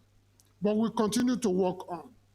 And people should appreciate the fact that the National Assembly, particularly the House of Representatives, under our dear Speaker, is committed to repositioning, refocusing, and redesigning the process and path of the development and growth in this country. Finally, let me also say that contrary to what my leader, Right Honorable Dogara, said, that statesmen do, but politicians make promises. That is not correct. We make promises during campaigns, and we do after we get elected. We do. I am doing. And I'm doing more than some people who were there before me too. So there is progress, and it depends on the leadership you have. And I think our Speaker has encouraged us again and again. If you do not do, you will be in trouble. The Deputy Speaker, whenever he presides, he will tell members, your constituents are watching you. So don't get up and go. And somebody whispered to me this morning, and this is my final point, that, we look at it, the seats are empty. I said, go to the committee rooms. Go to the committee rooms. Part of our job is to carry out oversight, and we have to do this. So if you don't see everybody's 360 sitting at one time, it means that many are on oversight. In fact, the former chair of the Committee on Legislative Implementation, Dr. Moore, called me this morning that he had an oversight assignment in Lagos. Otherwise, he would be here. So if you don't see them at once sitting together, and it never happens anywhere on earth. We just came back from the US Congress. And many people I wanted to see, they were not in their offices, they were on oversight as well. So we're doing our work. We'll continue to do it. We need your prayers for our leaders, for our Speaker, for the leaders and management of the National Assembly. But trust us, we will not retreat, we will not surrender, we will not sacrifice our autonomy, and we will continue to defend, protect, and advance the best interests of Nigeria and Nigerians. Thank you for coming. May God continue to bless you all.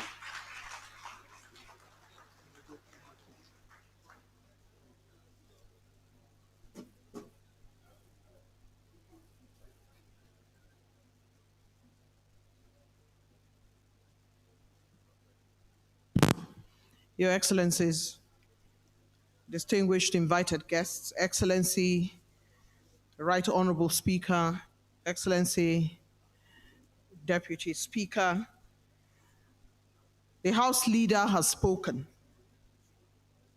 He has talked about how important it is to ensure that collaboration is ongoing, and that if you don't see a full House, there's oversight, there are committee meetings, so that Nigerians will understand.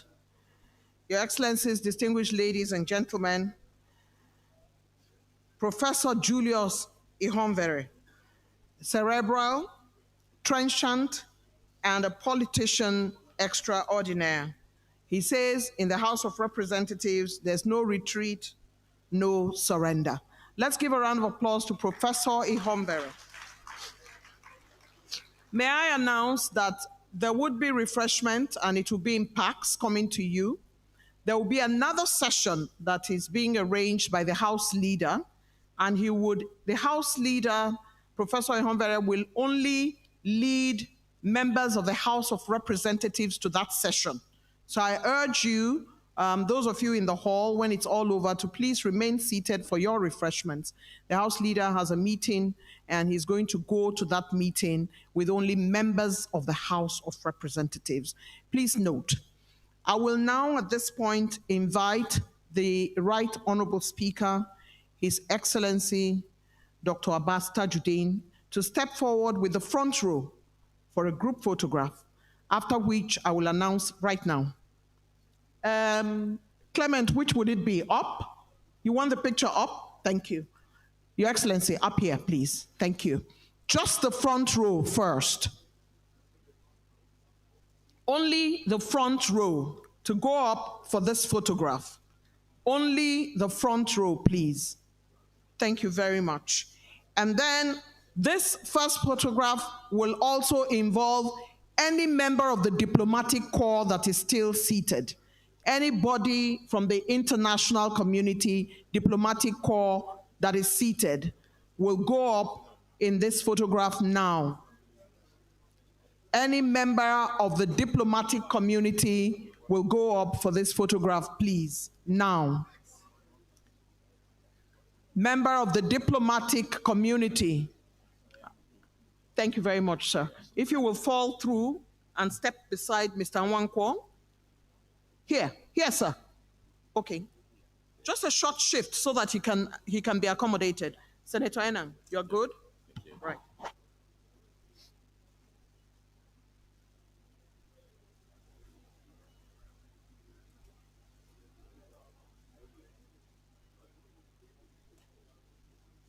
Thank you very much. All honorable members that are here should join this photograph. If you're an honorable member, remain with the Speaker, the House Leader, and the Deputy Speaker. Honorable members only in this second photograph. Only honorable members in this second photograph, please. And then the final photograph are the speakers from the state. The last photograph are the speakers from the state and the deputy speakers. But this one is only honorable members of the House. Only honorable members of the House are in this photograph. All speakers and deputy speakers from the state will be in the third and final photograph.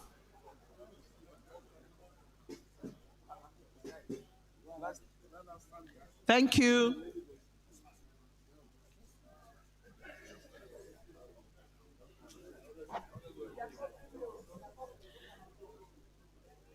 Honorable Akin, make your way to the stage now. Photographers, please let him pass. Make your way to the stage.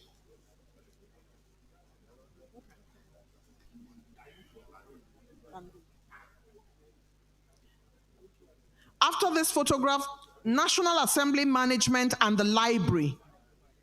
National Assembly Management and the Library, before we take speakers from the state. National Assembly Management and the Library. Please come forward, sir. Quick, quick, quick, quick, please.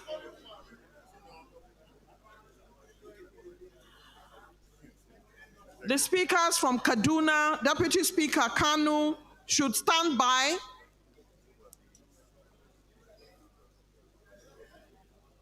National Assembly Management, please.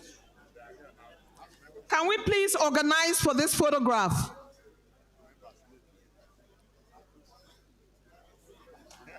Leadership of the Library Trust Fund, please help us organize that picture.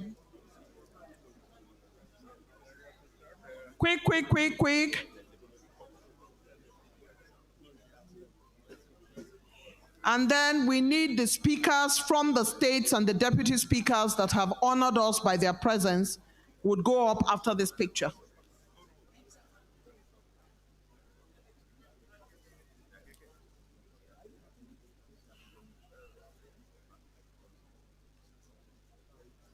Thank you very much. Can we have speakers from the states now? Speakers from the state, deputy speaker and speakers from the state legislature. They are no longer around. Okay. Mr. Clement Nwankwo, where are you? Clement Nwankwo, where are you? Dr. Iwo, step forward.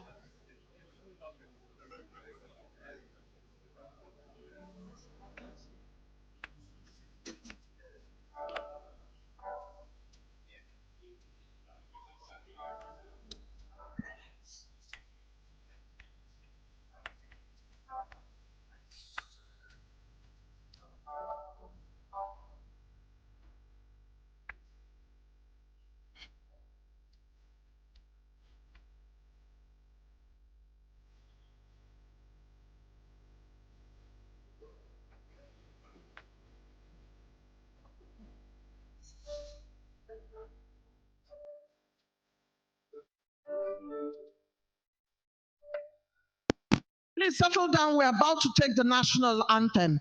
We can't leave the room without that. Please settle down. Once the national anthem goes, your food packs will come to you. The House leader will take all members of the House of Representatives for a meeting. He will lead them.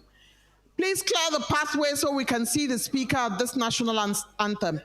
Media, national anthem. Everybody will be wherever they are standing. Thank you, media.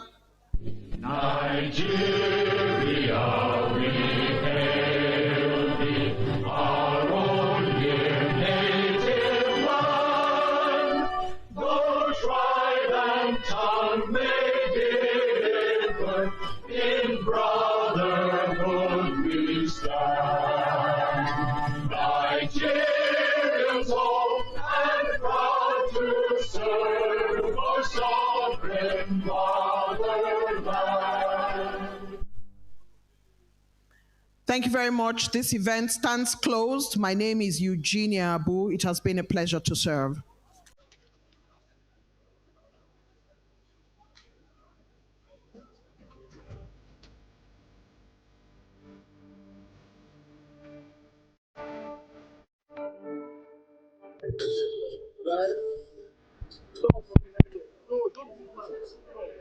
Can you hear me? Testing, testing. Testing, 1 2 1 2.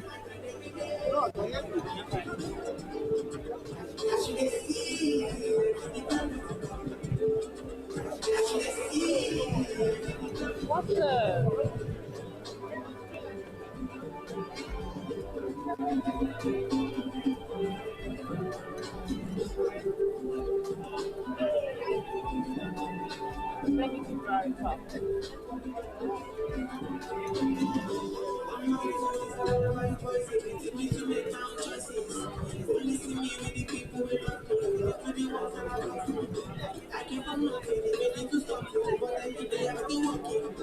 Send me my money, give me my money, anything that's gonna be. 2024.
Executive Secretary, National Assembly Library Trust Fund, Honorable Henry Nwawuba.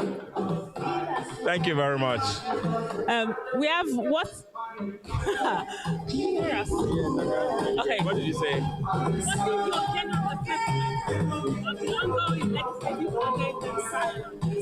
I think this has been a fantastic event, very well timed, very necessary. As you know, people only do what you inspect and not what you expect. So I think today the Speaker and the management of the House of Representatives have called us to interrogate their legislative agenda, just to give us a scorecard and make sure that some of the things they promised Nigerians are actually being delivered. Thank you. What are the structures put in place to implement the views and opinions of the contributors? I think it's a very good thing that they have set up a standing committee, which is very important. So this standing committee will come up with modalities. I guess they are looking at short-term, medium-term, and long-term deliverables. Today, we have seen that they have done about 1,895 bills. It will be interesting for them to have those dialogues they promised so that we check to see how many of those bills are actually delivering on the legislative agenda. But on the whole, I think it's very commendable. Last question. The participants are of the opinion that this dialogue should be ongoing. What plans do you have in place for further editions? Well, I just had a conversation with the chairman of the implementation committee. He did commit to, apart from this dialogue, to have smaller roundtables, and I've expressed our willingness to partner with him to deliver some of those roundtables. I think it's at those smaller conversations that we can deepen the dialogue and see how we can actually bring everything to fore. Thank you very much, Honorable Wankwa. Thank you so much. Have a good day. Okay. All right. I have with me the Executive Director at the Policy and Legal Advocacy Center, Mr. Clement Nwankwo. Good afternoon. Hi. I'm from NAS TV. Okay, my pleasure. Sorry, first question. What is your general assessment of the ongoing legislative agenda dialogue? Well, I think what is key here with legislative agenda dialogue is to see the speaker speak to the legislative agenda, outline what is proposed to do by the House of Representatives in the legislative agenda, see the engagement between legislators, civil society, stakeholders generally, and see what direction the legislative agenda is going. We think that a lot of work has been done. We commend the House of Representatives. Of course, there are concerns. Those concerns have also been outlined in this dialogue, and the hope is that between what has been outlined as concerns and what the Speaker has said is intended to do with the legislative agenda, that a lot would be accomplished going forward. What is your opinion of the structures put in place to implement the views and opinions of the contributors? I think that a lot of people express what they want to see done by the legislature. A lot of people have their sense of what the legislature should be doing. And of course, it becomes the responsibility of the legislators to listen to those expectations and work towards fulfilling them. And final question, the participants, they're of the opinion that this dialogue should be ongoing. Do you have any plans to make another edition, or like annually or biannually?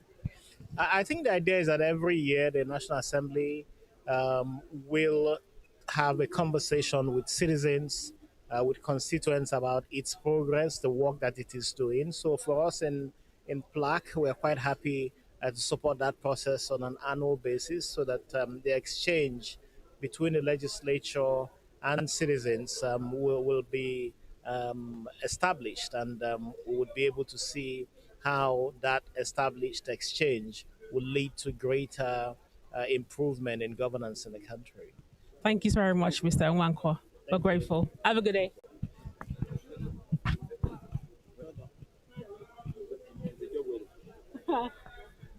Yes, go. Okay.